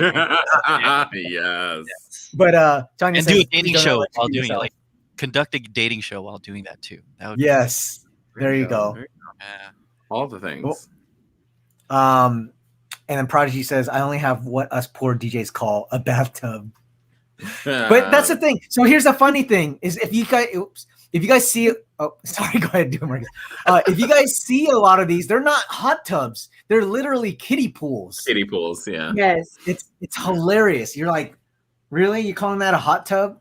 And I'm like, they have a kiddie pool in the middle of their living room, and it's like, oh man, if that popped, because majority. Yeah, exactly. Yeah, that's what I said. I can do mine in the backyard. I got lights. Dude, I know people with jacuzzis that'll let me go hang out and then let me do what I want. So I'm just saying. There you go. Yeah, exactly. Erica J, what's up? Thanks for the follow. Hey, that's my sister. Yeah. That's my real life sister. Oh, what's up, sister? Welcome in, family. Sister. All right. So we did mention this last week about Naomi Osaka talking about what happened. If Marcus, if you want to mention it to the audience to kind of get everyone up to speed, and we'll talk about the Calm app, or Neil or anyone. Calm app. Got it. Okay. So I don't remember the young lady's name. Her name Naomi. is Naomi. Are you serious? I don't watch tennis. Okay. Naomi Osaka. Basically, she was okay. For those of you that might be familiar with the world of professional sports, part of their requirement is to do press conferences before and or after their competition, and if they don't, they get fined. I believe the fine is $15,000. So Naomi announced that she was going, everybody knew she was going to be participating in the French Open. And so she made an announcement that she was not going to do any press conferences and that she would just pay the $15,000 fine. Well, the French Open was like, yeah, see about that. That's not going to work. And so they were like, yeah, if you're going to participate, you need to, follow all the rules. You can't just pay the fine to get out of it. You got to do these press conferences. So Naomi was like, cool, deuces. So she stepped down, said she was not going to participate in the French Open. And basically it was like, and the reason why she's said that was because she said she deals with anxiety, and it was basically for her own mental health that she was choosing to do this. And she didn't want to make it about her. She just wanted to step down so that the focus could be on tennis and not about her. And so that was last week's story. This week, the Calm app. Are we ready to transition into that, Julius? Yeah. So there is an app in the App Store, and it deals with, I guess, like calming sounds and things like that. It's supposed to help you It's a sleep. mindfulness app, I believe. It's like space, right? It's like a meditation app. Yeah. There you go. There you go. Yeah. So they obviously are centered around mental health. And so they stepped up and were like, hey, we're going to pay the $15,000 fine for Naomi Osaka and any other athlete that decides that for their own mental health reasons that they don't want to do press. We will cover that fine for them.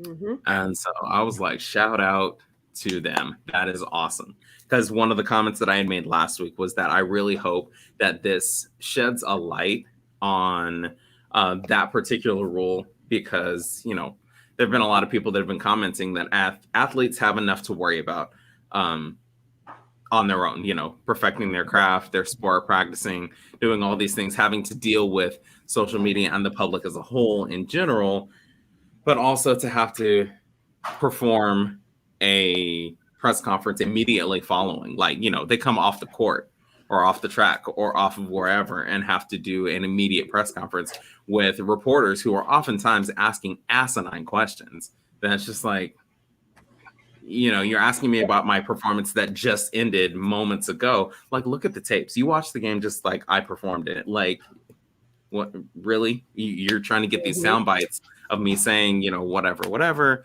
Right. But yeah, I was like, my hat's off to Naomi Osaka for taking that stance, and then my hat's off to Calm for backing her and many other athletes in their attempt to take care of their mental health. And hopefully, like I said, it really changes the game, or at least causes officials to look at some of these rules and really the reasoning behind it, as opposed to just the bottom line, that dollar amount. Yeah. Well said. There you go. Boom! You broke it down. There's really not much else to say. Like, I think it is super smart from a business perspective. I think Calm is nailed it, right? Like, they're going to be aligned with all these top major athletes in these big sports, and they're going to be one of the biggest players in terms of addressing mental health. So the ripple effect of it is people are going to remember Calm, go download the app, and then hopefully start using it. Which I use.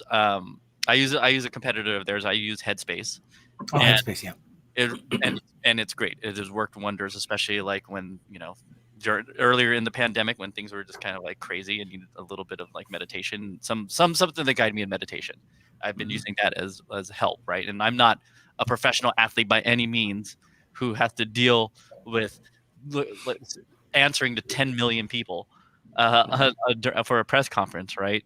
And so for the amount of pressure that she has under her since she dethroned Serena Williams, that is the #1 tennis player. Like, she needs all the help that she could get.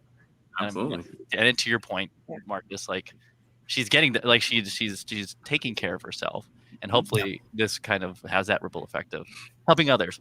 And I did see it's just Vern's question about should a person who is going through mental health be competing in professional sports? I think that yes. I mean, bottom line, yes. Aren't we all? I mean, we're all going through something. And that's the thing. Like, throughout the years, how many athletes have been dealing with some sort of mental health issue? Dennis Rodman indoors, right? Behind closed doors, and maybe after the season or whatever, like they just went through a severe depression or something like that. Why do we have to wait till there's a certain breaking point, or do we have to do like some sort of checks and balance or whatever it is? Like, sports is just stressful in general, right? And professions at that high of a level is going to have a lot of stressors on them, and so mental health just has to be at the top of the list of like what to deal, not just the physical part. Because if you have both the mental and physical working, then you'll have that the greatest level that you could possibly achieve in your skills. But also living a very public life. Like Absolutely. that alone is an extreme stress. You know, the pressure to perform on the court, you know, by, you know, not only your coaches and your teammates, Right. but the general public. And then again, your life being under scrutiny on top of all of that. Because again, you know, if Naomi Osaka was, I don't know, in any other profession that wasn't as popular, if she decided she needed to take a mental health day from work, this wouldn't be a discussion. Right. You know, but and there are hundreds of thousands of people that do that every day. And it's not making headlines, but because she, you know, is a professional athlete and she's living this very public life, that's another added stress on top of having to be at the top of her game. And then, you know, to Neil's point, we're all going through something. Yep. So, you know, whether it's the stresses of maintaining a family, keeping food on the table, keeping a roof over our heads, or just dealing with the BS at work. Like, Exactly. with the politics of being alive, like just we're all people of color, and you know, just all of that. Like, so if you know, if we were to say that no, if you're going through mental health issues, you shouldn't be competing in sport, there would be a whole lot of people not doing a whole lot of stuff. Right. Exactly. Yeah, it's you know, I mean, even like actors and actresses, you know, have therapists as well. And I've told my wife so many times, because you know, I bring her to film festivals, because my wife works in mental health, and a lot of people will hit her up, you know, like they'll like, oh, what do you do? And she's like, oh, I'm a therapist or whatever, and they'll like ask her for a card. I'm like, do you know how many clients you could have had right now if you actually brought your card? And like, you know, but anyways, you know how many skeletons she would have to deal with in those closets, oh, right? oh yeah, Imagine that. That's true. Very true. Very true. But yeah, you know, it's with acting, right? It's same thing like sports, where it's like, you know, you're under that limelight and you're definitely dealing with a lot of things in addition to those daily life things. And I mean, even for Naomi Osaka, I mean, like, she's young, you know, like I couldn't even imagine going through all that at that age. You know what I mean? Like, and being at that level. So it's, you know, I'm glad she's they're you know, supporting her and everything. I mean, just throw it to the Twitch community, right? How many of us in the beginning like had just stage fright from being public speaking on our streams in the beginning, right? Like the nerves and anxiety of dealing with that in the beginning. Now multiply that by 40 million people. Like, right. Right. Oh man, real quick though, hey Quasi, thanks for the bits, and Diva, thanks for the sub and gift subs, 2 gift subs. You didn't have to. Dang, thank you. You're awesome. I'm trying to get Marcus in the hot tub. I want to see these legs. Yes. Let's do it. We're almost there. We're almost there. We're almost there. We're almost there. 98 more subs. We gonna get you here. We gonna get more people coming in here. Trust me, I got you. We gonna work it out. Most Twitch's most eligible bachelor. I'm just kidding. Oh man. How much of that have we dove in? None at all. Don't worry, not yet. Don't worry. We're saving it. Yeah. Neil's getting ready. All right. I couldn't. We'll save it. We'll save it. Okay. All right. So that's it for our pop culture. Unless there's anything else you guys want to address, we just got a couple trailers, and then we'll move on to our main event for the night. All right. So let's check this out. This seemed kind of freaky. I saw this. Let's see if anyone's having a kid soon. So, you two need a little help.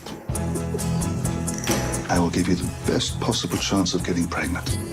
How does that sound? That sounds great.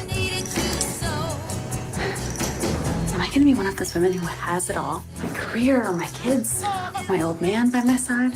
Who are you calling old? You are 100% pregnant.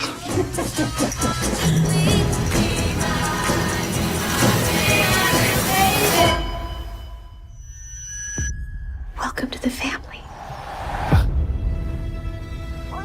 How are you? A little crazy. I'm seeing things. Honey, me too. I'm having the wildest mommy brain lately. I don't think it's mommy brain. I think Dr. Hindle did something. I think they're in on it. In on what? Dr. Hindle gives me a bad feeling. I want to see someone more natural. There's a lot of voodoo out there. We just want to make sure that you get the best possible care.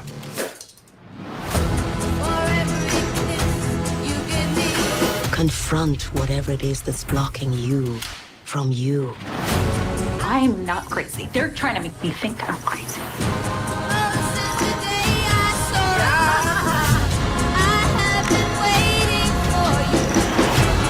Doing great, Lucy. Just push.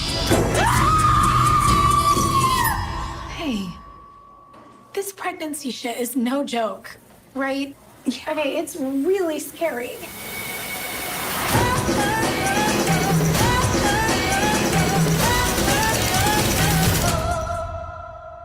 Nope. Hell. Hell no. Nope. But that sound effects on that trailer are great. But that's false positive. And what's his name? Pierce Brosnan as a doctor. Yeah. As a With creepy that doctor. accent, it kind of makes it like creepy as hell. What's up? Oh, this Just what guy. you said. I said as a creepy doctor. Yeah. But It's just Yeah. better than, doctor. it's just I would've better been than I like, don't yes, want kids anymore.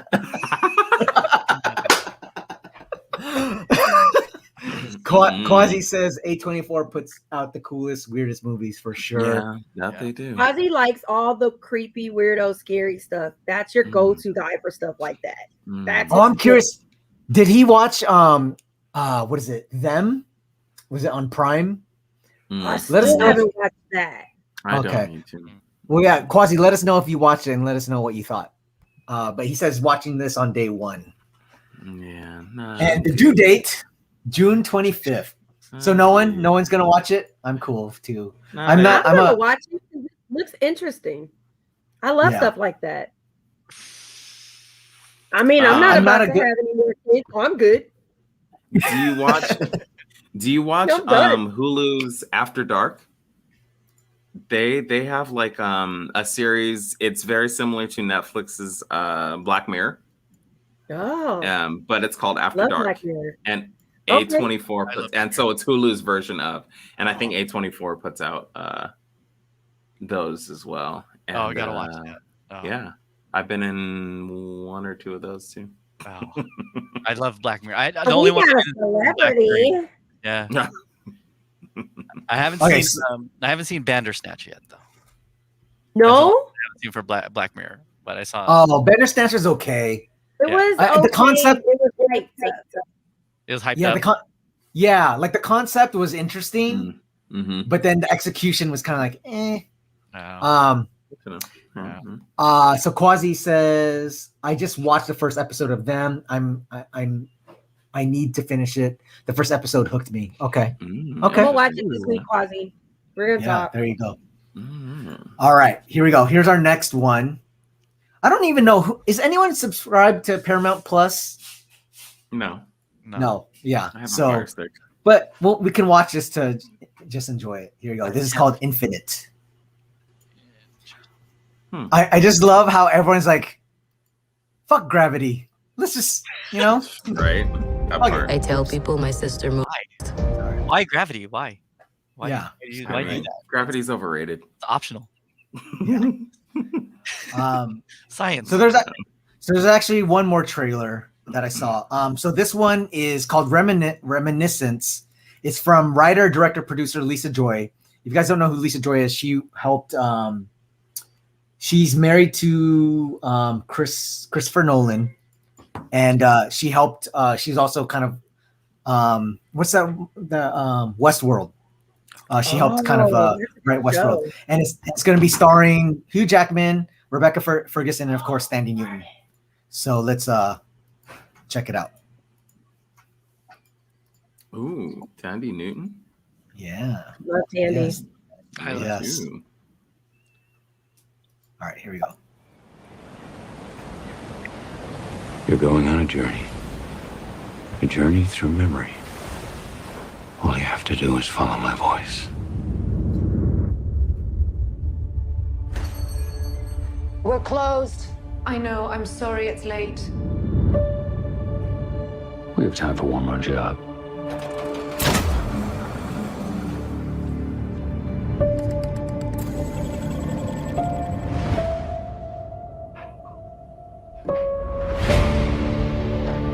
When the waters began to rise and war broke out,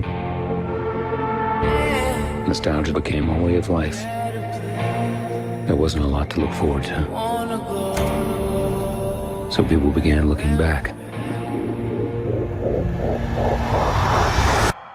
Nothing is more addictive than the past. No, put me back. Put me back. She has moved on, and you should too. People don't just vanish. To find where she'd gone, I had to know where she'd been.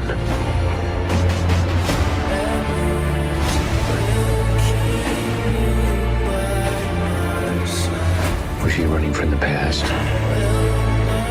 Or racing back towards it? How much did you really know her? How much did you know? Who was she? Who was she but not with me? You think you want answers? Well, you don't. Where is she? Where is she?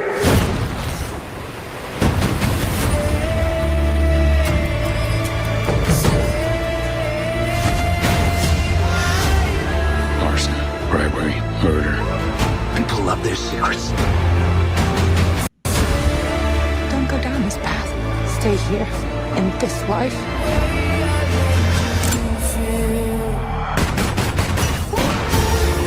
I've turned a blind eye to plenty. I have to do this.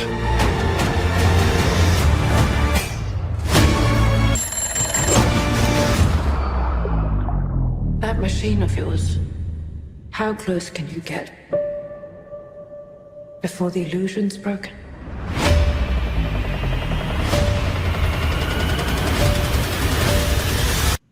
You're going on a journey. All you have to do is follow my voice.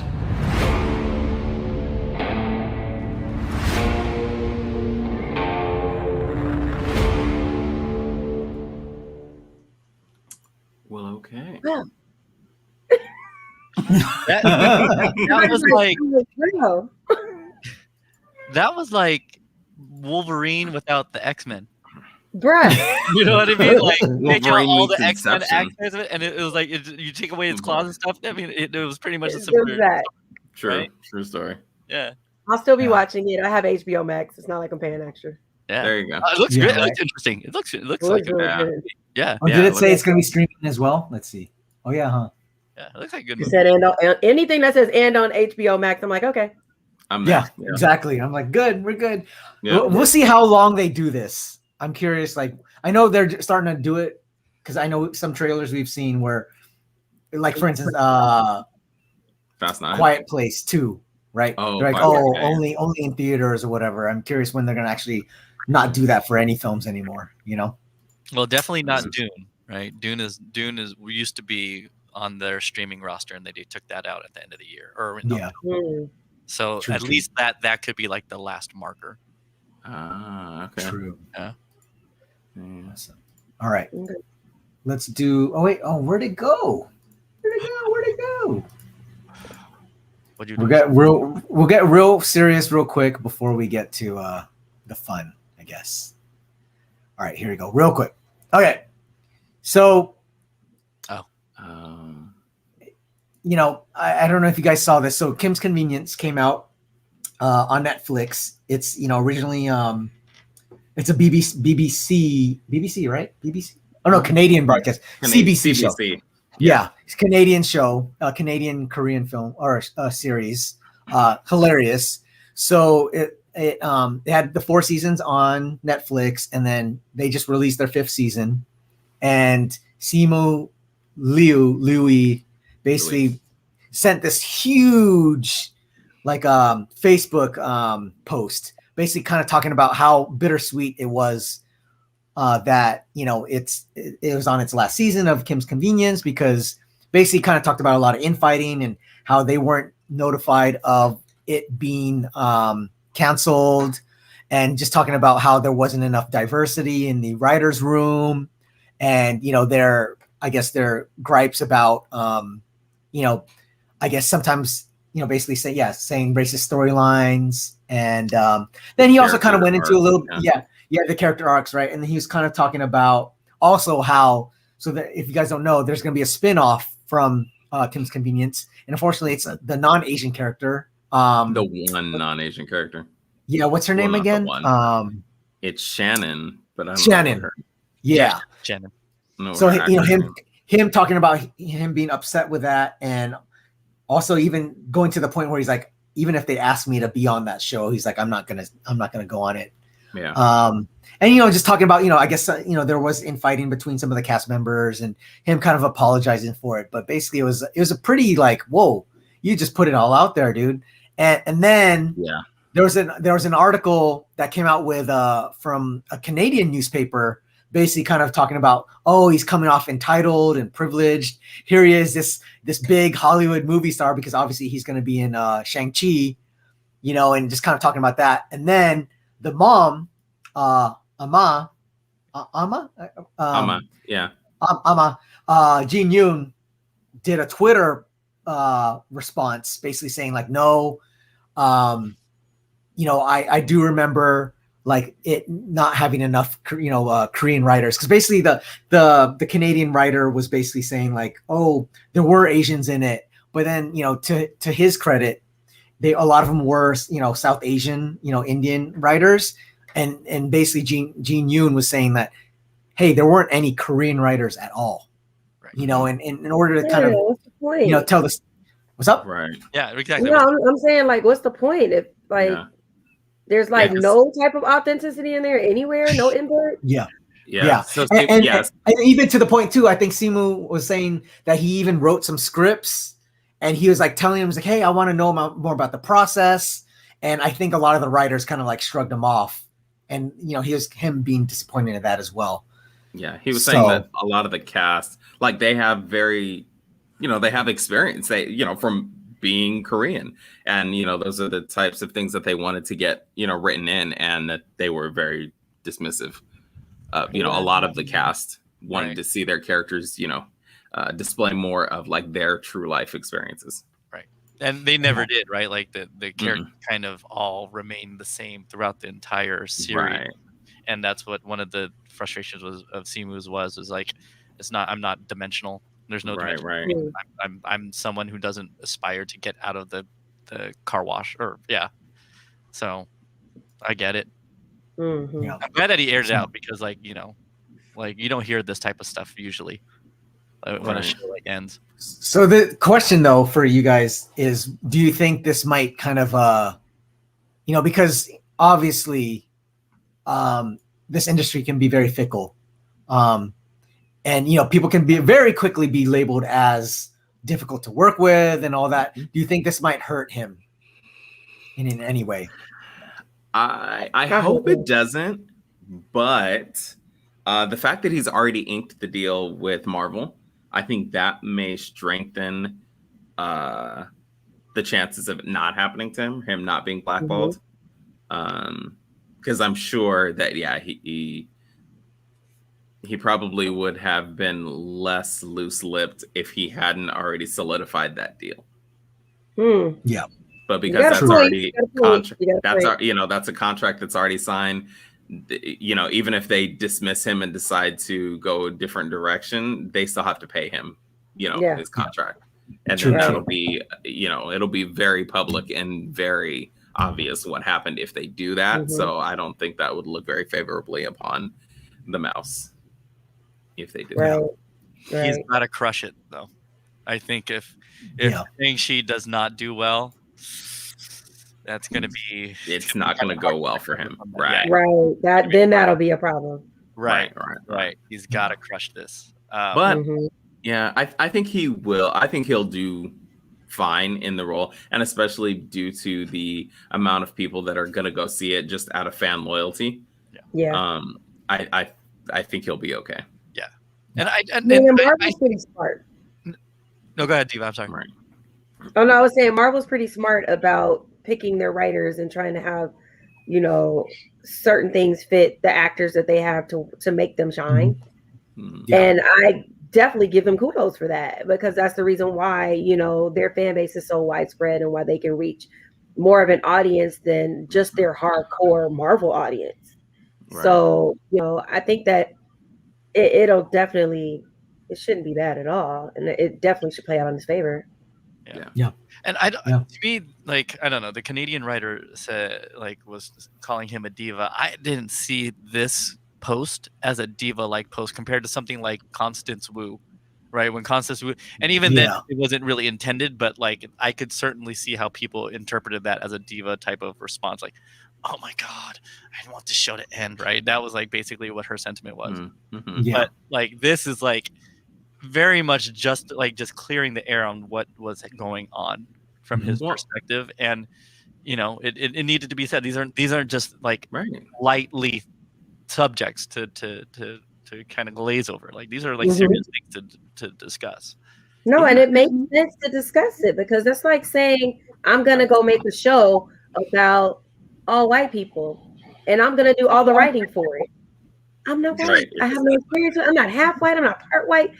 I have a lot of friends, but that means nothing. I can't write from those experiences and things that are going to be, authentic, vice versa, Korean, anything else that I'm not.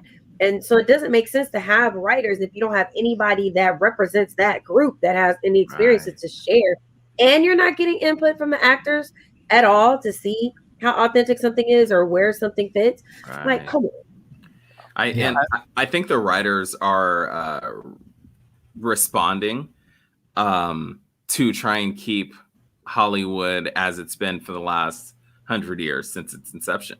They're trying to keep these types of things in the dark because you have more and more actors and actresses and directors and writers and people coming out and really saying what's going on behind closed doors. And it's causing change.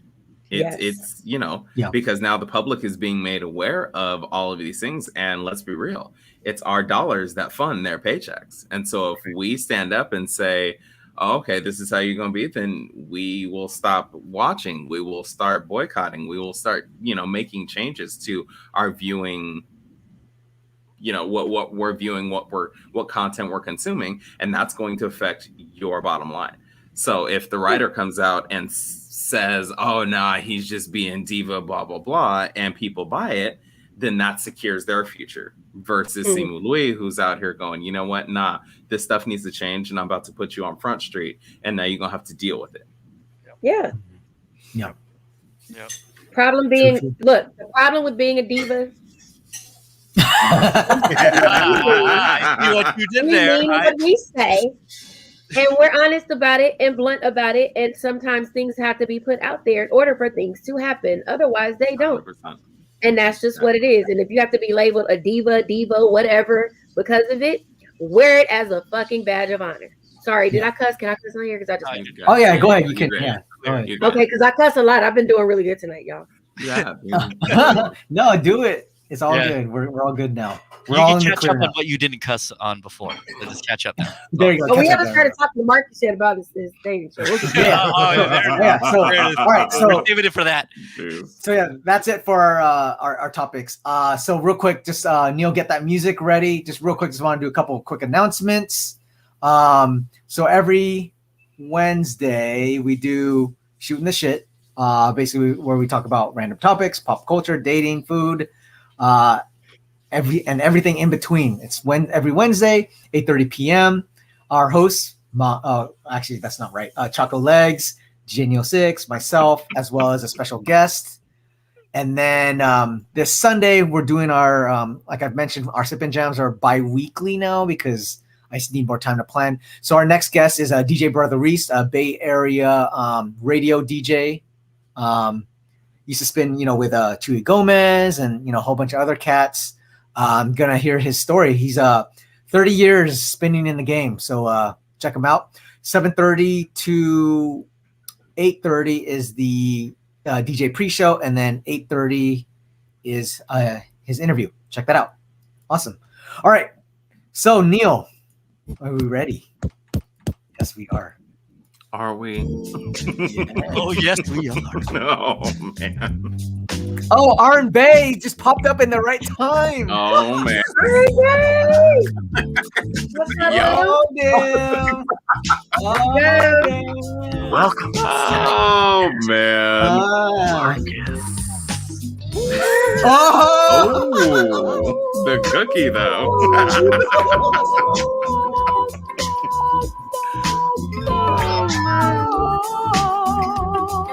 Oh man. Oh, Tanya. Oh man. Diva never made a cookie look so good. Hey, I was like, dang. hey. She was waiting for it. Is that the next category of stream? Cookie? Yeah. Started by Diva. Oh man. All right. So welcome everyone. This is Yeah. Oh man. so this is our segment we call 7 minutes, sometimes 17, sometimes 27, sometimes 37 minutes in heaven with Marcus. So today, our special segment, we're going to talk about, because Marcus was on the Amani Experience dating show. I was. Yes. So the Bachelorette was Miss Her. Miss And her. unfortunately, Marcus didn't make it. I did not. But he was second. He was second. Yeah. He just missed her. Just missed. Oh, hey, You know. True story. True story. I'm sure everyone does that. Okay. Let me try to pull up the stream. So yeah, let's so first off, Marcus, tell us, what was your experience, and how were the nerves, and I was how were you primed for it? Was it, did you watch the previous dating shows, and did Amani kind of like prime you a little bit, or not at all? I'd seen one of the previous dating streams. It might have been the first one. So this is a while ago. And so I knew the format of the show. But checked in for sound check 15 minutes before we went live, and waited backstage. That was it. There was no prep of like what kind of questions you're going to be asked, or nothing, none of that. It's just like there was no sound check, there was no prep, there was no nothing. We know there was no sound check, bruh. bruh. Okay, recap this, because I was having a hard time listening to it from the park. Little bit of shade.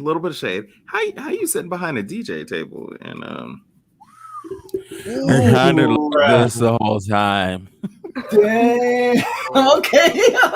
That's what I said. I don't say no shade, like a little bit of shade, Look, you see Marcus. Okay. No. I was in the chat like, your mic, bro, your mic. Number 2's mic. Bruh. And I know who he is, so now I'm gonna get him when I go in the stream. I'm going in. Like I low-key felt bad when he like turned on his camera, and I'm like, you're sitting behind turntables. and that's what you sounded like. Wait, was his microphone like all the way in his mouth? Because it was hella just like bruh. No. Now, to his credit, some people don't know how to use StreamYard, because it is a little bit of a different setup than OBS, but it's not that complicated. No. I mean, no. If you got to turn down your mic. And turn down your mic and back away. You don't have to eat the mic. He was in the mic the entire show. The pieces that I did see, like I heard him talk, and I was like, I can't even understand what he's saying. Like, I'll take it out to dinner. And I was like, what the hell did you just say, bro? Like, call Tanya up just like this. Here. There you go. I'm not better at all. Not better at all. Yo, it's like you don't have to have the sexy voice. Yeah, just talk, bro. Just talk. I'm going in next time I catch him on screen. I'm going in. Going in. That's my boy. I'm going in because he always getting in on people. He always going in on folks. I'm going in. Oh man. Yes. So that was okay. So sound check. Got that. Yeah. Well. Yeah. No, it was. Yeah. We went live and we were live. and you, I mean, you knew Miss Her, right? You knew about her ahead of time. Obviously, we talked. I knew a little bit about her. I was made aware of her social medias, so I was able to. Did you research about her before or no? I did minor research, only because I did. Like, I wanted to know a little bit, but I also didn't want to come across like I did research on her. Right. Like, she's asking questions, and I'm like, oh yeah. Well, last year when you won that award, like, I don't want to be that guy. Yeah. So, hey, dude, does everyone have like the bat signal? Hey, shout out real quick though, because Ro Aranzana is in the chat right now. Elefant just popped up in the chat. Aaron Bay popped in. Everyone's like, oh, you know what? Forget the pop culture and all that stuff. We just want to be here for Marcus. And then right when we popped in and started talking about 7 Minutes in Heaven with Marcus, everybody popped in right. My gosh. Hey, what up, y'all? What up, Elefant? Finally, Elefant. It's the Marcus show. It's the Marcus show. We're just side pieces.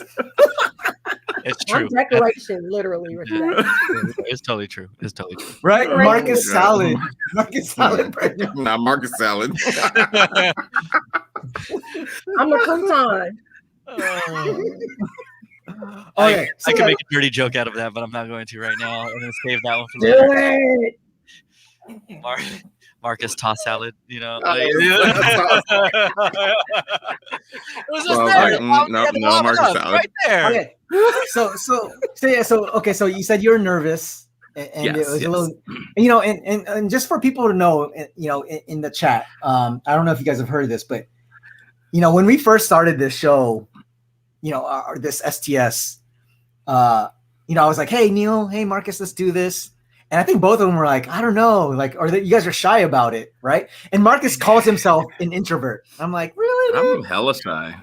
I don't like meeting new people. I don't like being out there. Like, if I have to, I can. But so I do give you props for going on the show. I was impressed for you to be on the show, and I know that was like a big step. And that's the thing. I think a lot of people, like, I don't know if obviously Diva, you saw the chat. Like, some people were like, I mean, obviously they're like this with every show, but it's like, damn, they're ruthless, and it's like, oh, they were mild. This was nothing. This was nothing. You lucky my girl Jay Trey wasn't in the chat. She knows she normally comes in and she goes in. Yeah. But I'm just saying, like, when you're asked, like Marcus said, he wasn't primed for any of these questions. Yeah. And right on the spot, be like, hey, tell me what's your tell me about your dream honeymoon experience. Boom. Ooh. It's like, what? If you were a car muffler, what car muffler would you be? You know what I'm saying? Like, was that really a question? No. I'm just saying. Whoa. But it'd be random questions like that. So, see. So let's go to the chat real quick. China says, Marcus, you did a great job. Thank you. I tried to warn you all about the chat. So that was another question, Marcus. Were you paying attention to the chat at all? So here's the thing: is from inside StreamYard, how we have our chat, you can actually see the comments. That was they didn't have it set up like that. The only thing I could see was the private chat. Yeah. So I actually had I had the chat open on my other laptop. So I had Twitch open so I could see. That's what most people do. Yeah. He does turn his off. You're right, because I had to open my chat on another thing when I was on Twitch U. Yeah, and I'm like, yeah, so that kind of threw me a little bit because I'm trying to look at both computers and trying to read the chat as well as trying to pay attention and think ahead and all of those things. So it was a little nerve-wracking. Yeah. And was there any question in particular that stumped you the most? The one, I think I handled it pretty well, but the one about Diva's ready to say something. I think she's ready. She's sitting back. right. I think I know she's gonna address. Okay, if you were on no, it wasn't a date, but it was like if you had to escort her through your mind, and what would she be wearing and where would you go? Oh yeah, that was the last one. Yeah. That was the last one. Oh, that was if you take her on an excursion. Yeah, in your mind though. An excursion in your mind, what would she be wearing and where would you take her? I think it was meant to be like tell us about yourself type of thing. But you were kind of taking her around the world. That was like, I was taking her your answer for that one. Yeah, no, your answer was great. I think I did okay for that, but that one I was definitely like, and just started talking, and that's what came out. So I was like, okay. Okay, Diva, I know you have show your pages of notes. Go ahead if you'd like to roast Marcus. Yes. Please. Oh, there they are. Look at that. Oh my goodness. Those are detailed for real. Those are detailed. Uh-oh. Wow. Here we go. Let's get it. No. You know what? I think you did a great job overall, Marcus. I super was rooting for you. I'm not gonna lie. I liked a lot of your answers. There's only one gripe I had. Well, two, but one, the first one that stood out that I think you flubbed on, because she was a huge, she's like me. She's a huge Tribe fan. And you can tell the difference between somebody who likes Tribe and who loves Tribe. Okay. And when you quoted the song, you said it was from Anthology. Yeah. It's from Anthology. Right. But it's from Midnight Marauders. Yeah. That's my favorite album. And I know she knows her Tribe, so I know she caught that. And I was like, which I saw her catch that. Yes, I did see her catch that. Yes. I was like, I mean, truth be told, so that was a funny part was I did not want to be number 3 on that one. No, you didn't. But the reality of it is I listen to a ton of music all the time, and 9 times out of 10, outside of the very obvious artists, Earth, Wind and Fire, Stevie, blah blah, that have I listen to all kinds of music and have no idea who's playing it. I get it. And so I'm not even gonna lie, I had Spotify open and I was like, what's the last Tribe Called Quest song I listened to? And I was like, and it happened to be the one from Anthology. Yeah. I was like, dang it. And had I known he was gonna be on here tonight for sure, I would have hit you up with a couple of little facts. Like, make sure you brush up on this. Yeah. That's all I know. As soon as she said Tribe Called Quest, I went and I was like, what's the last Tribe Called Quest? Because I knew something was going to come up that I was going to need Tribe for. Just one of her emotes. Yeah, nice. Oh, wow. I was throwing it all in the chat. Yeah, I saw. I wasn't sure that those were her emotes, though. Yeah. Number 1? Didn't see all that.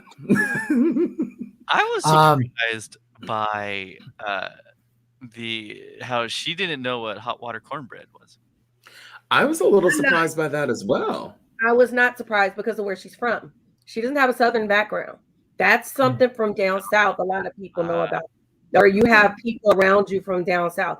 Most people do not know about hot water cornbread. I grew up with hot water cornbread. My friends would come over here for my mama to make hot water cornbread. I grew up on it. Yeah, my grandma used to that was a big gripe for me when if I would date people and they didn't know what hot water cornbread was or didn't like it, I'm like, right. My folks from Shreveport. This is what we eat with greens and whatnot. Ain't that right? Cornbread I eat all the time. Yeah, no. The Jiffy. I thought it was funny though was people got like, oh, okay, when they asked you what your favorite soul food was, and then everyone in the chat, you said oxtail, right? And everyone in the chat was like, oh, he didn't say granola, because you're to that point, right? To that point, you're basically talking about you being an avid bike rider and just sounding like you're into fitness and being a California boy. It straight up sounded like he's like, oh, I just want my chia seeds with my flaxseed and my oatmeal. I was like, the question was comfort food. What's your favorite comfort food? And I was like, oxtails.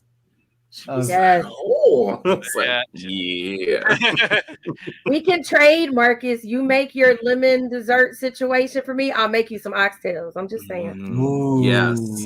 Yes. There you go. Absolutely. Trade.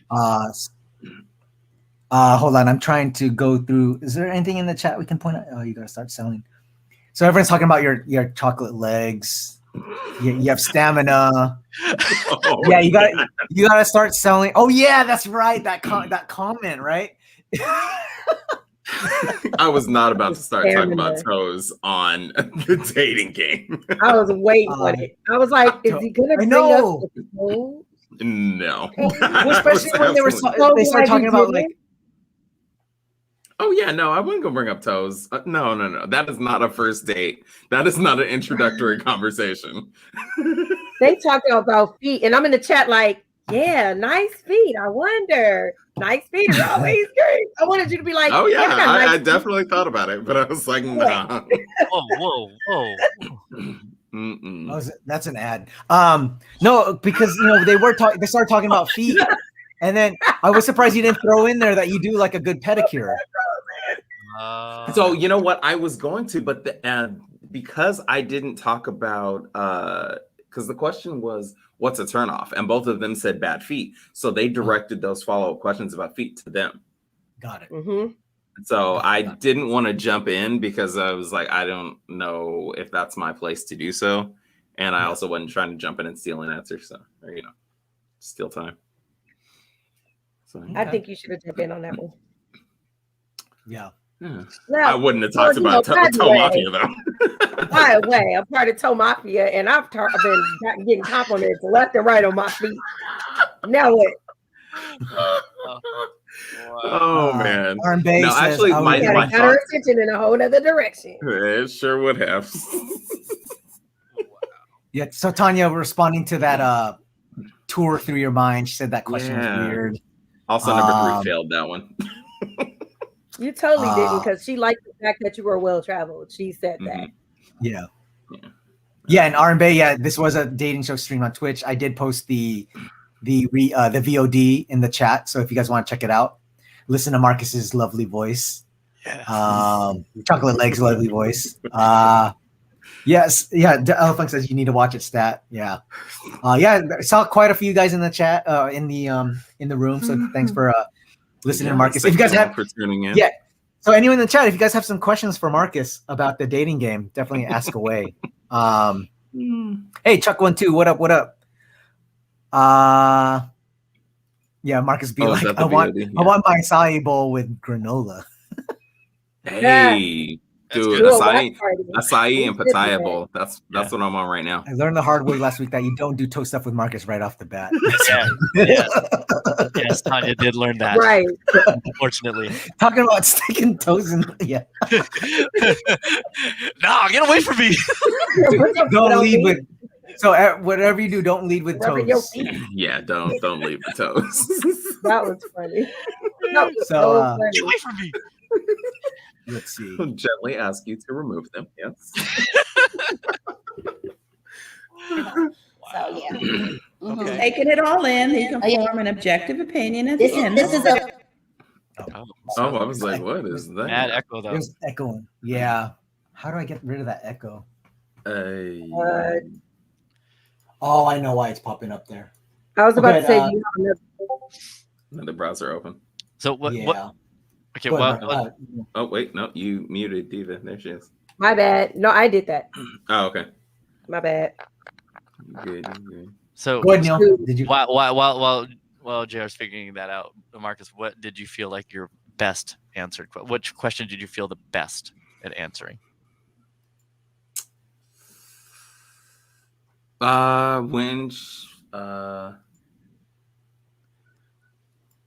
one did I feel the best? Honestly, I think my last answer was the best answer of them all. Like I said, I was nervous going into it because I had no idea what was going to come out. But once I was going there, I was like, okay.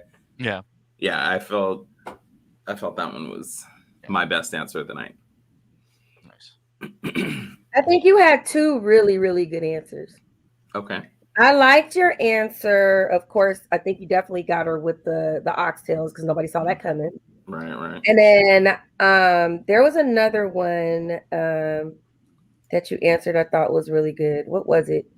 Of course, in order rank, you guys all did pretty good with that, except that one guy. We already know that. Let's just be honest. Number 3. Bruh. There's always an oddball. There is always one. It's like, how did you pick this person to be in this lineup? It's like one of these things is not like the other. Okay, and it happens every show. Well, and So what's funny there's about that. that is his image did not match everything that he was saying. Wow. He sounded like 23. He sounded like 22, 23. Yeah, he did. He sounded hella young. Your playlist, Yes, my playlist. got her attention. Your playlist got her attention. Yes. Yeah. That was another yes. And that is an actual oldies but goodies playlist that I have and play regularly. So yes. Yeah. Nice. Yeah, because she has an old soul for sure. Because she's a little younger than I am, but she has an old soul. Like she plays a lot of vibey old school, real like straight soul, jazz, edits, things like that too. When she said Stevie and Marvin, I was like, okay, yeah, for sure. Yeah. What was my question? I had a question. I forgot. Hold on. Let me. I think it might work now. I want to. Red snapper to be exact. Okay. Is that still echoing? I remember the red snapper part. All right. Okay. All right. Is it echoing still? What type of size? What's going with the red snapper? It's got what's the slight size? reverb, Okay. but it's fine. Oh, definitely some rice and peas and cabbage on the side. And if not cabbage, then we're going to have some greens. All right now. Okay. I would think that someone's continuing to. Okay, go ahead. Good job, contestant number 3. Comfort food. I probably make a lasagna, 3-layer lasagna, and then I follow that with cheesecake and a little bit of wine. I bounce back every time. Okay. Now the king of the bounce back. All right. You're making a lasagna from scratch? Yeah. I don't make the noodles, but I buy the noodles. I mean, are you using ground turkey, ground beef? Oh, please explain that to me. It's a Southern thing. It really is. Yeah. Okay. So the hole in the wall, I usually know some of the people that own the restaurants of the hole in the walls, but to make her feel good, I take her out. I spend like $300 on her, just her, let her do whatever. Let her do whatever. It's gonna be really nice. Ain't nobody spending $300. I don't have to worry about anything, and we're gonna have a good time. All right. But Thank you. Okay, so now we're gonna go to contestant number 1. What was this question? This was the hole in the wall spot, right?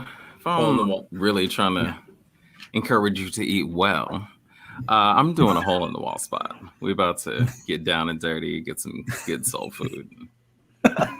Enjoy the eat. I said all that. And what are your favorite soul food dishes, contestant number 1? There's, well, like I said, the oxtails and rice, greens, hot water cornbread. Hold on, what type of cornbread? Hot water cornbread. Hot water? Yes, ma'am. Oh, please explain that to me. It's a Southern thing. It really is. My grandmother makes it. It's, from what I understand, the hot water part is how it's constructed. So you make the batter with the hot water and then you deep fry it. Okay. Like she's like, I love okay. a good soul, okay. So contestant, I'm getting hungry right now. It's not dinner. Monty didn't know about that either. Yeah. I was quite surprised that no one was familiar. A lot of people in the chat though did. Yeah. Yeah. A lot of people in the chat. Yes, a lot of people in the chat did, because a lot of people in the chat have a lot of Southern roots. Like I know a lot of the people that were in there. A lot of them are in Atlanta, Texas, so they know what about that. Yeah. And so Marcus, was your grandma was from the South? So yeah, my mom's side of the family is from Atlanta, and my dad's side of the family is from Texas. Got it. So okay, cool. Yep. Yeah, and so I just want to show real quick too, when you popped up, where did it pop up? I keep hearing about this. And the reaction of the chat, it was great. Yeah. Like, yeah. Hold on. Yeah. Hold on. Let's see. They were all moated. Yeah. Oh. Hold on. Can we see can we bring up the chat too, or no? Yeah, I can pull up the chat. Hold on. Give me a second. Go ahead. You guys ask Marcus a couple questions. I have a question, because I think I missed part of this because I was picking up my food. when you brought up the whole, this is where a flub, I think, the ghetto. Oh was yeah. was that a basically can she code switch type situation you were trying to mention? Yes. What was the question? Because I missed the question to warrant that answer. And then I'm gonna go in on turnoffs. That was what's a turnoff for you? Yeah. Okay. And I was like, and then, so basically, if she just hood all day and she can't turn it on or off depending on what she's doing. Right. Okay. Right. And you said ghetto. Okay. I said we should have rephrased that one, darling. You lost a lot of points in there. And then I was like, well, hey. I think we needed to rephrase that one, but you didn't see it coming, and then you know when you're on the spot, sometimes, for lack of a better word, stuff comes out that way. But that one. I said a lot of things before I got there. Wait a minute, what you trying to say? Like, no, but I understood it though. I understood it, right? Because I mean, one, everybody has their preferences, but two, like if you like, we would say X and X, they mad hood, they ghetto, like the way they talk, right? Sure. Like the way I'm talking to you guys now, I'm not going to talk at work. Unfortunately, code switching is something that we do have to be able to master. Mm-hmm. It sucks, but it's true because we normally have such a like passionate tone behind our voice, or if we speak in urban slang or whatever the case may be, which everybody seems to want to do now. Now there's a whole urban dictionary and everybody thinks it's great, right? When other people do it, but when we do it, it's hood and it's ghetto. I'm just Everybody saying. wants to be black until it's time to be black. Thank you. Now, but that's a whole other conversation for another day. Just saying. But it is something that you do have to be able to do and be able to have a professional tone and whatnot and turn things on. Depending on the company that you keep, can you adapt? Can you deal with it? But you also don't want to be fake about it. You just have to be able to be a chameleon, to be yourself, and then know what's appropriate and what's not. So I do get that, but I think you could have, if you would have rephrased that one differently, you would have got a different reaction. Yeah. So, what is so how I started the answer to that was I said, a woman who does not carry herself properly. Yeah. Or, does not know how to respond appropriately in different situations. That was how I started. And then I just kept talking, and then that's when ghetto came out. So, so I should have just stopped before I got to ghetto. Like, you have to give an example for it to make sense, because then otherwise it's like, what? Because here's the thing: it's a matter of opinion, right? What do you consider a woman that's carrying herself properly, and in what manner? Like, what are you looking at in particular? How specific are we going to get with this? Because if you just say that, you could say a woman that's always walking around in sweats and a t-shirt is not carrying herself properly, or that she's not dressed the way she's supposed to. Some men feel like women have to have their face on all the time and whatnot. So you know what I'm saying? So when we're hearing things like that as women, we're like, okay, well, what do you mean by that? Right? Unfortunately, she didn't seem to ask for much more clarification because you went into that part of it. And of course, to most of us, we catch the fact that you mean, can she code switch?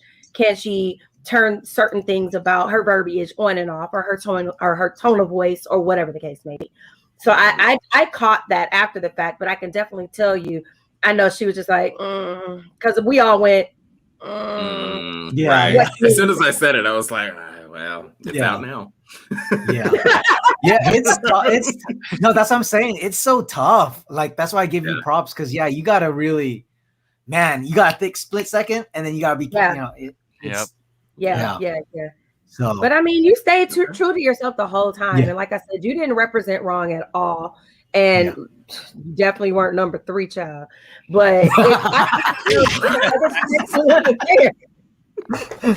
that other connection wasn't already there, I think you would have had more of a chance than expected. Right. That was one of. So I got there you go. You got Diva. Can you guys see it? Yeah, you guys can see it. Yeah. All right. So I'm a play it real quick. So when Marcus comes on, you see the chat. Yeah, this is a reveal. Have him back on as a contestant. Okay, Melissa, are you gonna be one of the female contestants to select him? I mean, I'm one of the bachelors. The bachelors. Okay. Yeah. Wait, did I miss it? Okay. I'm married. No, this is the response to number I 3. know. So I was like, hold on a minute. But anyway, Greg said I'm coming Larry up got next. about his work. That's all. I can't. So what did Greg say? Okay. Live from Teddy Riley's basement. No, Teddy Riley's basement is not as good as that. Teddy Riley's basement is the bottom of the bottom. All right, contestant number 1, you on screen. Okay, we're gonna bring contestant number 1 to the stage. All right, introduce yourself and tell Miss Her what she missed out on. My name is Marcus. Hi, Marcus. Hello. I also am on Instagram, Chaco_legs. Choco. Wait a minute. You say you're on. Okay. I like some nice legs on the man now. You say Chaco_legs? Yes, ma'am. Okay. Okay. Legs. Yes, I too am on Twitch. Choco Legs is my handle. And do tech support for Caesar Salad Productions. Got it. Okay. Production. There he is in the chat. There they are in the chat. Right there. Yes. Do you have I do. Yes. Okay. They're in a bun at the moment, but yes. Look at that. Oh, They're coming about Secrets got you. Oh, see, the chat is like, it's kind of quiet in the chat now. Huh? That's right. That's right, Bella. Everybody running Bella back. and PK. She said, hold up for a minute. This is with Bella and PK. She said, who running the IG?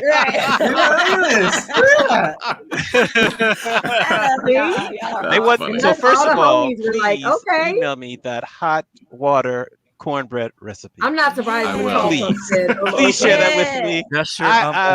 I need to lost my mind when I heard that because I love a good cornbread. So I want the yeast roll recipe, darling. Send the yeast roll recipe to me. I can do that as well. Okay, so we're gonna keep in touch. I have a feeling you might reappear on the show, so we're gonna keep in touch with you, Marcus. So thank you very much. Yes, Thank you for having me. We'll see you soon. You're welcome.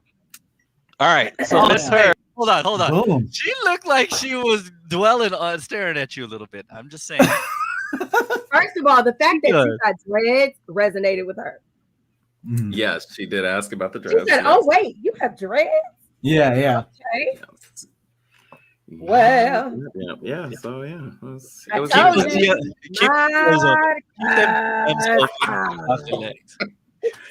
Oh man. I can't wait till you go in there as a bachelor, bro. I'm telling all my hoes to sign up. Oh, dang. We know Beatrice is like, go sign up for this one. You're going to want to sign up for that. Oh, man. What's he going to be? Pussy? Oh, go for that. Do you know Beatrice? Do you know Beatrice, Diva? I don't know Beatrice. I do know a lot of the other ones that were in the chat. I have seen her only in there. But, like, the other people that were in the chat, they were like, okay. Yeah. You know them. We all run in the same circle. Some of them you'll see in my chat. You might have won. Even though you didn't get the date with Miss Her, you might have won. You might get some more dates. Just saying. I've seen people get worse reactions afterward, and they tried to bring him back as the Bachelor, and everybody's like, no. Yeah, I mean, so yeah, here's a couple others. They said good stuff, and then comes out of lurk. LOL, everyone ran into IG, dinner rolls. Yes, I love the hot water cornbread. See? He bakes too. I'm like, okay. He does. Yeah. All right, that's our boy. Love it, man. Yeah. So if he brings you back as a bachelor, dude, you know I'm in front seat. I'm gonna be over in the car on the way home again. Oh man. Yeah. Oh, so okay, let's go to the chat real quick. So Tanya says, "It is much harder to be in the spotlight like that. If you had been on a date one-on-one, you would have had more of a chance to get into details of that question." Yeah, that's true. Timbaland, hey, they like, oh, good job, chocolate legs. Yes, Marcus is the next bachelor. And Arn Bay asks, did you get ladies sliding the DMs after? I have not yet. No. They're intimidated. That's why. Well, I think also because they have to understand that it's are you chocolate_legs or is it chocolate legs? So on Twitch, I am chocolate_legs, and on Insta, I'm choco_legs. Yeah, see, that's I don't know how 3 people found you then, because I don't think he posted your link in the chat. He didn't. I'm like, dang, okay. People got research skills or something. They just kept typing Choco. They found you. Were you? Hey, once they saw that face, they were like, oh.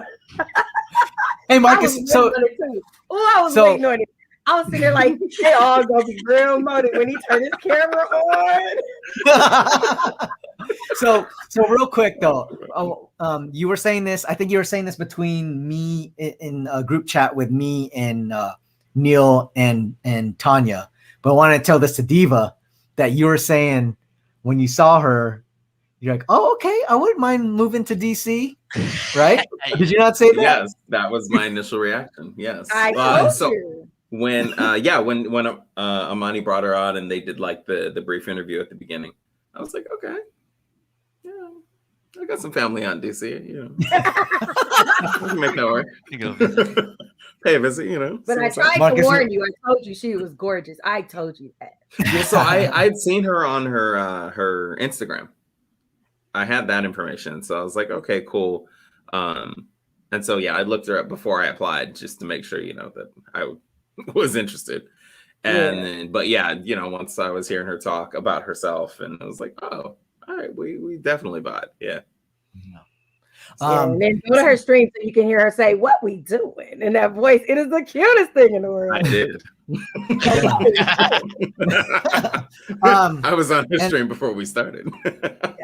and I know that Amani did allude to, and maybe Tanya can chime in on this, and maybe Diva if you knew any of the info, that they were saying that there were a lot of applications for her. How is that? Who?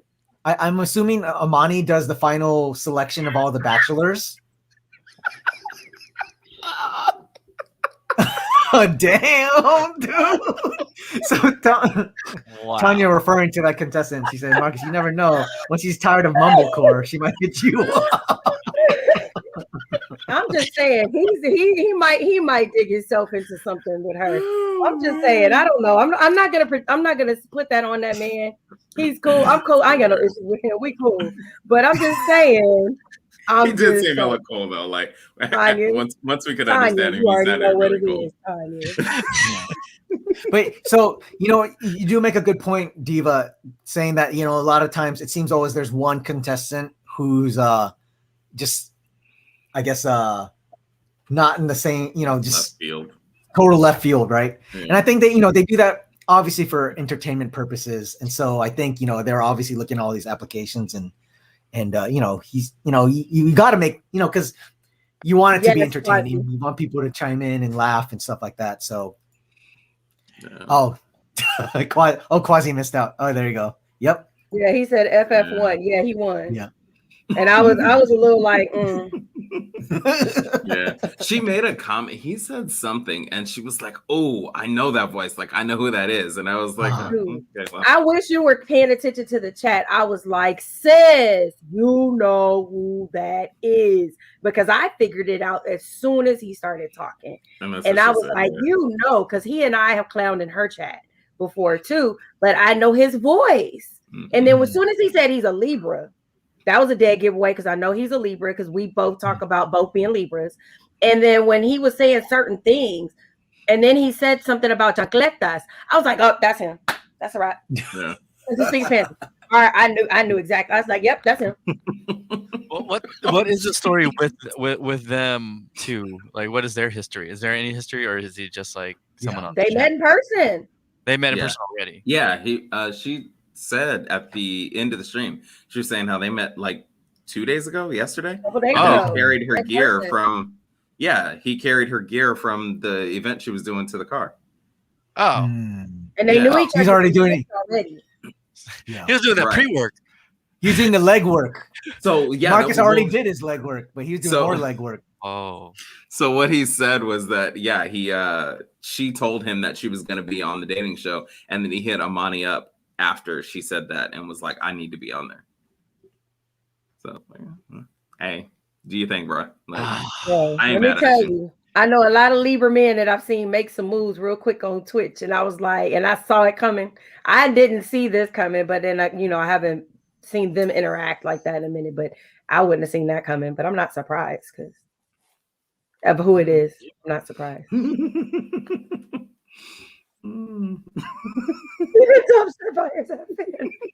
Tanya, stop. Damn.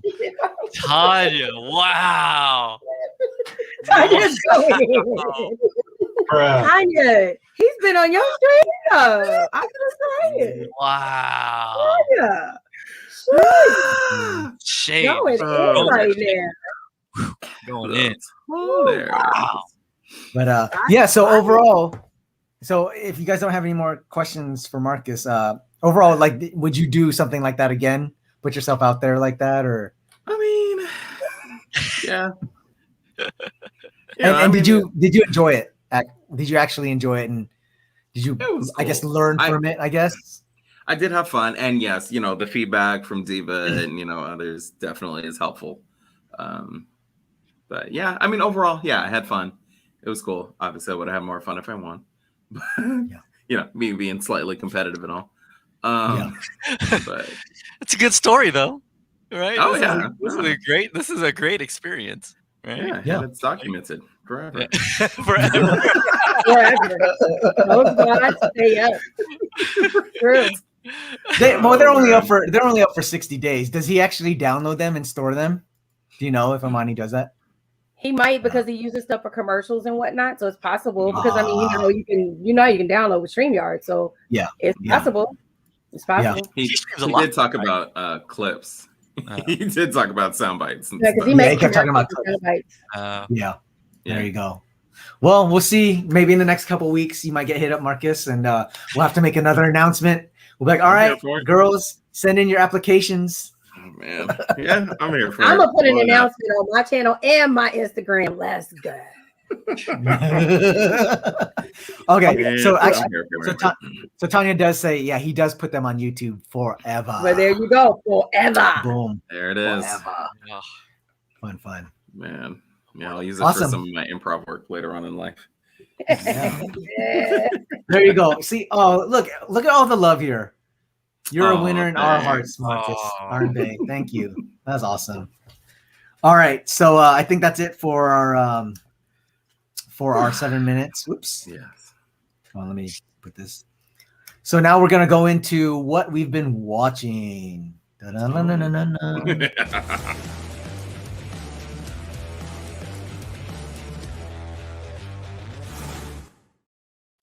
That was the first one we've got all night, right? I know. I was gonna say I heard that all night.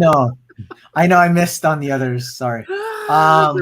So you got none of y'all posted anything. Only Diva did. I'm gonna post it right now.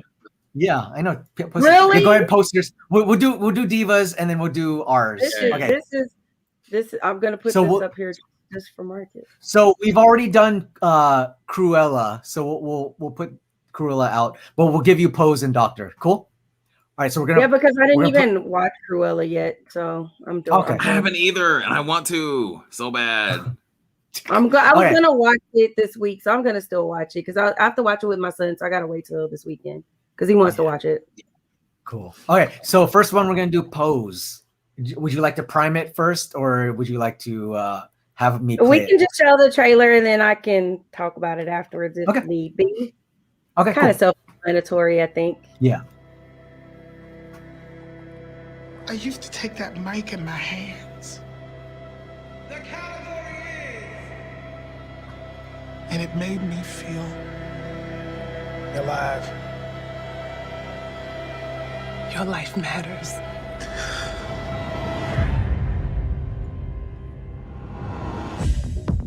This job is not for the faint of heart. You're a trans woman of color working in a hospital. I'm just trying to stay afloat. Is this about your legacy? No, it's about our legacy. 5, 6, 7, 8. We rose from the bottom, and we became stars. When we walk together, we make a statement. I'm in. We're just gonna be ourselves, and that's it. The balls ain't what they used to be. Cash prizes and tacky lip syncs. There used to be the sense of urgency and community, and then folks just started dying. Deep alone inside.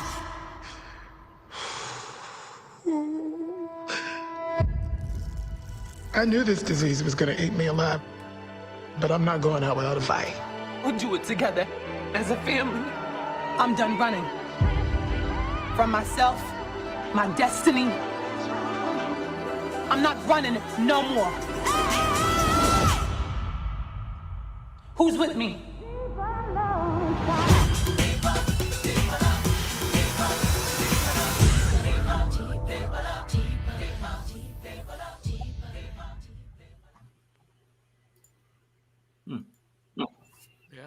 Pose. So that was season 3. This is season 3. Okay. Yeah, I've heard So it great things premiered about May Pose. 2nd. Okay. So is it basically in the middle of season 3 right now, or is it? It's in the middle of season 3 right now, so I think I'm like 1 episode behind.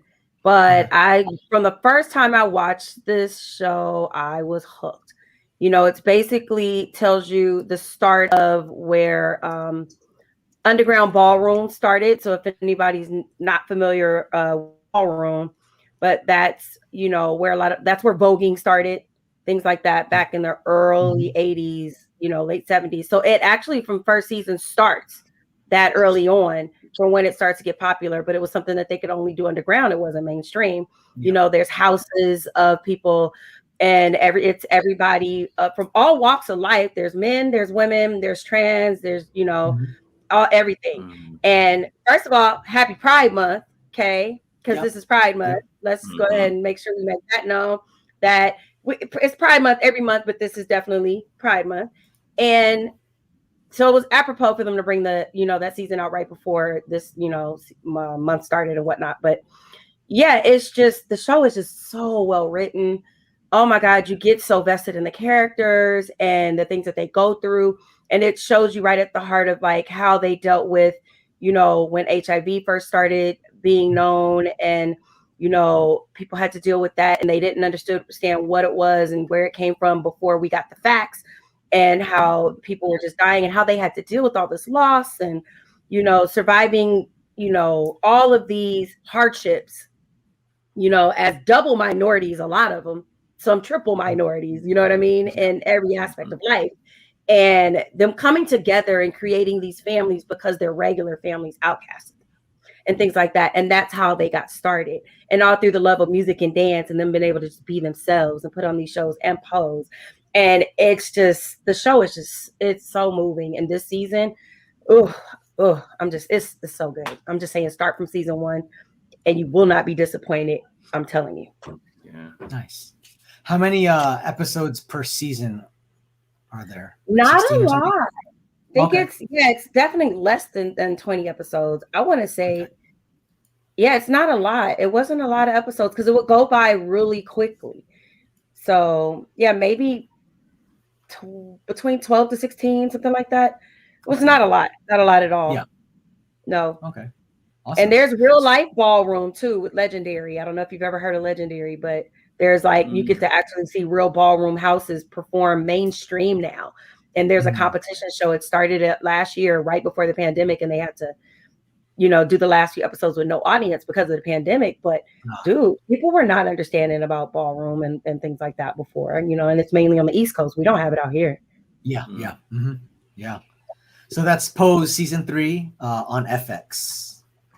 And then another one you wanted to talk about was The Good Doctor. Yes, I had to share stuff that you guys probably didn't think I'd be watching. Yeah. I love The Good Doctor. That is my show. It is well, that's why, amazing. Because so Marcus, it's funny because Marcus, shows a lot of things that we're like, what? Marcus loves his period pieces. I do. Let's put it out there. Yes. Very much so. Very much. As a matter of fact, the show that we're going to talk about later is arguably a period piece. Oh, there you go. Okay, so Arm Bay says I've watched the Korean version of this. Okay, so go ahead and prime us, Diva, or do you want me to play it first? I mean, basically, The Good Doctor. This is like season 4, and it's about a younger doctor who gets put onto a major surgical team, and he but he's diagnosed with ASD, but he's a genius, of course, and what happens is, you know, there's struggles with whether or not people can work with him or not, his bedside manner, things like that, and how they work that out as a team and help him out with him being able to help people in the medical community. So it's all about, you know, him and how he got that way, things he went through when he was younger, getting a girlfriend, all types of life experiences that you see him go through. while living with ASD, autism spectrum disorder. Yeah.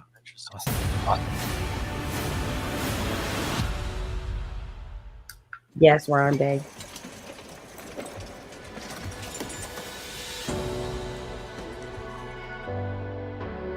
I love you with all my heart.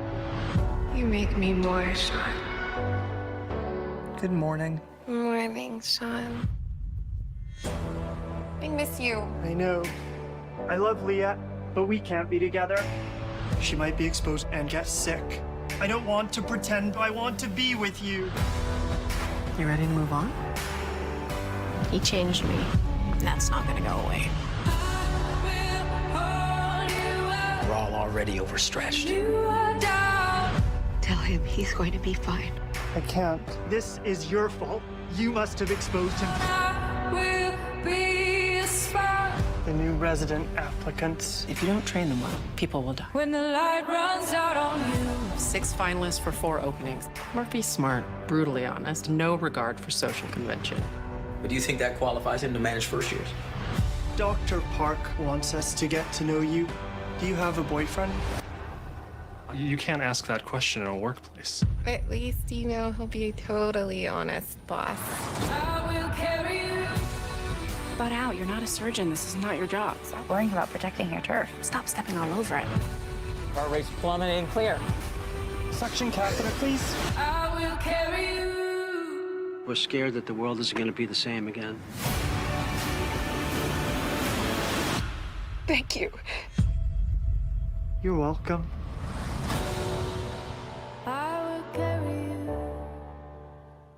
Yeah, that's for the most recent season for sure. Yep. So R&B says, yeah, this actor, Freddie Highmore, is amazing in Bates Motel. Quasi says Norman Bates. Yeah.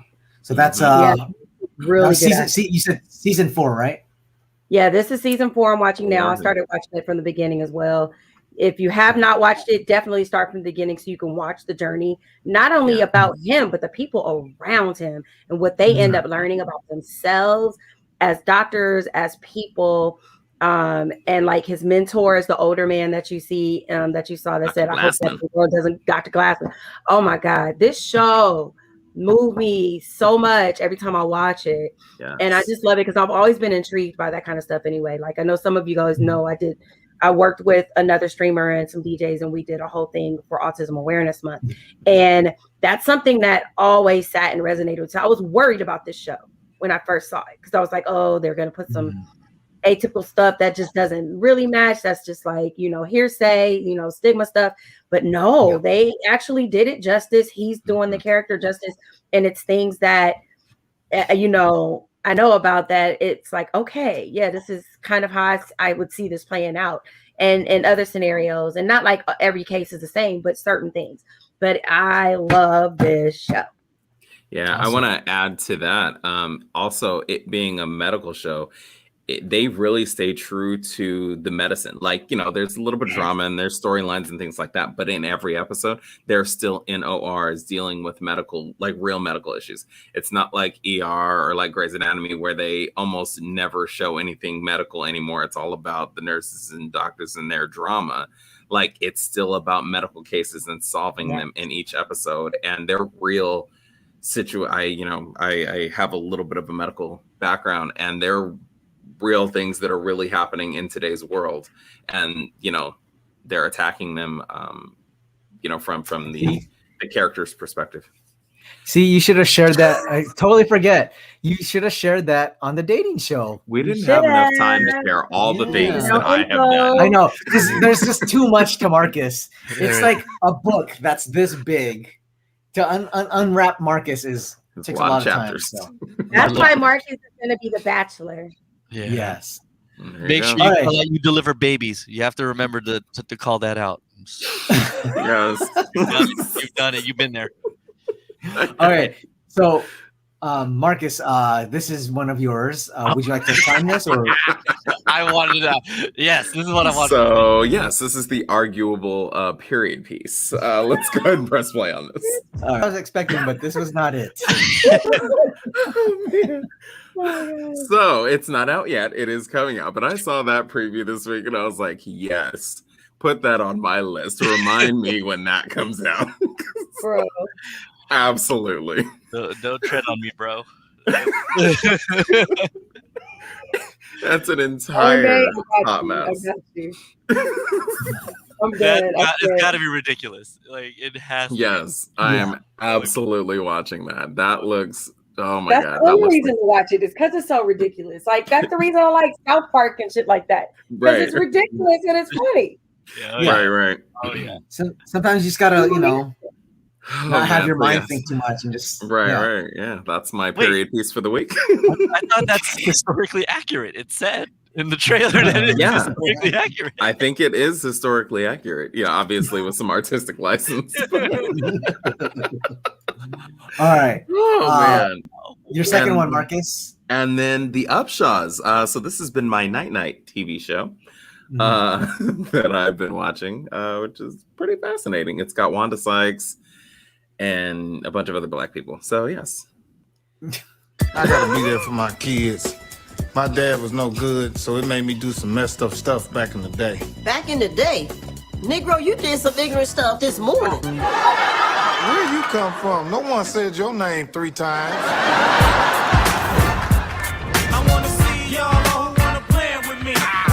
Do you think this outfit will get me this chief administrator job? Are you meeting with a man or a woman? A man? Now you get it. Damn, I never thought I'd get me too'd by my own sister. I'm trying to step my daddy game up. I will take all the help I can get. When have I ever let you down? Look, Benny, it's your baby mama. I gotta be there for Regina. You know what? You ain't got to worry about me ever asking for nothing again. You got a phone charging my phone down to 2%. Tonight we're gonna go on Facebook and I'm gonna show them the kind of life they could have had if their mama had married Dante. He's a doctor now. Why don't you take the kids down to the animal shelter and show them the life that you could have had if you hadn't chewed through that cage?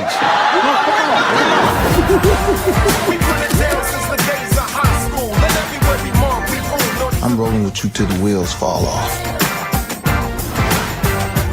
Not tonight, baby. You said that last night. I'm all revved up. I can get it down to 10 minutes. Oh, now you want to go twice? What are you doing sniffing around here? No one called in a bomb. Hey, what's wrong with you? So, yes. Kim Fields, as Quasiman says, can still get it. She is, she is beautiful. She is dope. She looks It was Living Single, right? Yeah. Living Single? Living Single. What was before that even? Facts of Life. Facts of Facts of Life. Yeah. You got Mike Epps too from next Friday. Super fun dude. Great cast. It's it's got a bunch of one-liners. It's a average Netflix sitcom, but it's pretty funny. So and that was on. That's just season 1 still. Yeah, that one just dropped. I want to say a couple of weeks ago. Okay, cool. Yeah. And is Netflix doing? They're still releasing everything at once, right? Because I know seasons. Yeah. Okay. Because I know, Disney's kind of doing a different thing where it's like, week to week, which is annoying. Hulu is too. Hulu is still doing episodic releases. Okay. Yeah. So cool. I think that's it for what we've been watching. It's already getting late. So real quick, anyone in the chat, let us know who you'd like us to raid. Oh yeah. So Kwasi says he prefers episodic. Yeah. I kind of do sometimes too, because I feel like if it's all released at once, I feel like I just want to binge it all and I don't really absorb everything. I'm just like, I just want to get on to the next one to kind of like get to the, just the simple story, not really like get into the deep, get deep into it. But yeah, so Diva, please let us know. So I'm putting your socials in the chat. What days do you stream? I typically stream Tuesdays and Saturdays. Every once in a while, a Monday will occur if I have to make arrangements for a guest for Diva Talk. But on Tuesdays, it's normally Geeking Out with Diva929, 6:30, somewhere between 6:30 and 7 p.m., depending on what happens, is what goes down with that. But next Tuesday, I won't be doing Geeking Out or Diva Talk. I'm actually doing my very first Raid Train. So I'm on a Raid Train for it's called Fedoras and Cigars, hosted by DJ Chanel B and DJ Honeyflow. I think they put it together. So I'll be on there and I'll be just playing music. Nice. Awesome. Oh, DJ Diva929. Not putting a DJ in front of you. Okay. Sorry. Awesome. And we'll want to say thank you for hanging out with us. Hopefully you enjoyed. Thank you guys for having me. This was fun. Sorry my cat invaded. He was on the table and he was about to knock my ring light down. I'm like, just bring your bratty buddy. Yeah, no worries. No worries. Cool. Say hi to Awesome. Mozart. Yeah. What? Oh, that's Mozart. Oh, okay. That's why. Okay, got it. Mozart in the chat. That's Right. why he said Got Mozart. it. Oh, okay, it. makes sense. Yeah. Makes sense. So give us a follow on our socials, our Insta, our Facebook, our Twitter, our YouTube, where I repost a lot of those sip and jams. We have a Discord as well. And yeah, definitely, like I said, follow Diva, and I'm sure we'll have you on again. Maybe we'll have you again for the post when Marcus is the Bachelor, and we'll chat about it. That'll be a good one. That'll be a great one. So awesome. Really quick, one last question for Diva. As far as going back to what we've been watching, have you seen Atypical? Yes, on Netflix. Yes. What do you think about that as far as how? I thought it was a lot more lighthearted, even though there were some serious moments. I actually liked Atypical. Okay. Yeah, I actually liked it. Yeah, I felt like it like was that one very as well. similar to The Good Doctor, but just not as serious. True. Yeah, Y'all watch a lot of TV. That's all I can say. Between This guy. Atypical, yeah, it was on a while ago. Atypical came out a long time ago. Yeah. It's been almost over a year since they've done anything. I think they're doing another season right now. But yeah, no, I was thinking about it as far as the people on the spectrum, representation. Yeah, I like that they're doing that because it's definitely something people need to see so they can understand more, and it's not a weird thing. Right. They're people too. It's you got people out there who don't have ASD you got to try to understand. I'm just saying. Yeah, that part. Yeah. So, Diva, did you want to shout out any people in the chat real quick before we do our raid? Shout out to my guy Quasi Man Disco in the building. Yeah. That's my people right there. He also mods for me, so he's one of my main role models. Melly B came through. That's my IRL homegirl I've known for years, and she's also another one of my mods. You saw my homeboy DJ Stress came through earlier. That's my people. It's all my people came through. R&B, that's fam right there. Love her. Hey people. So, everybody was here. DJ Elephant, that's sis. She LA fam right there too, and everybody that came through just to hang out with us tonight. Thank y'all, and thank you guys again. It was super fun. Yeah, thank you, Diva. We'll have you on again. Shout out R&B, Quasi Man Disco, Diva, of course. Let's see who else we got up in here. Tanya, Elephant. You guys need to take her. You guys check her out for sure. It's just Vernon. It's just Vernon, Ro Aranzana, and the rest of y'all. Thank you. J Mix, of course. Is he still here? I finally got to see J Mix's stream. I had so much fun in there. He was getting nice. it. Yeah. He has a lot of fun. Yeah. That's our boy. So we're rating DJ Blend, Blend 1. So here's our copy and paste that, please. Big Blend. I just threw him up there because I was like, what's the story behind this? Hold on, Yeah, what's the story behind Blend? No, there's a story. Blend is fam. I mess with Blend all the time. I met Blend and DJ Theo DeBoer as Discord. We cool. He's cool. Okay. Got it. Cool. Awesome. Thank you guys so much. For some team women in that chat. Okay. And we're rating 5, 4, 3, 2, 1. See you guys. Thank you. Peace. All right. Let's see. And we are there. We're out. Nice. Yes, yes. I have to go in there because if he sees me, he's going to say something. All right, let me end broadcast.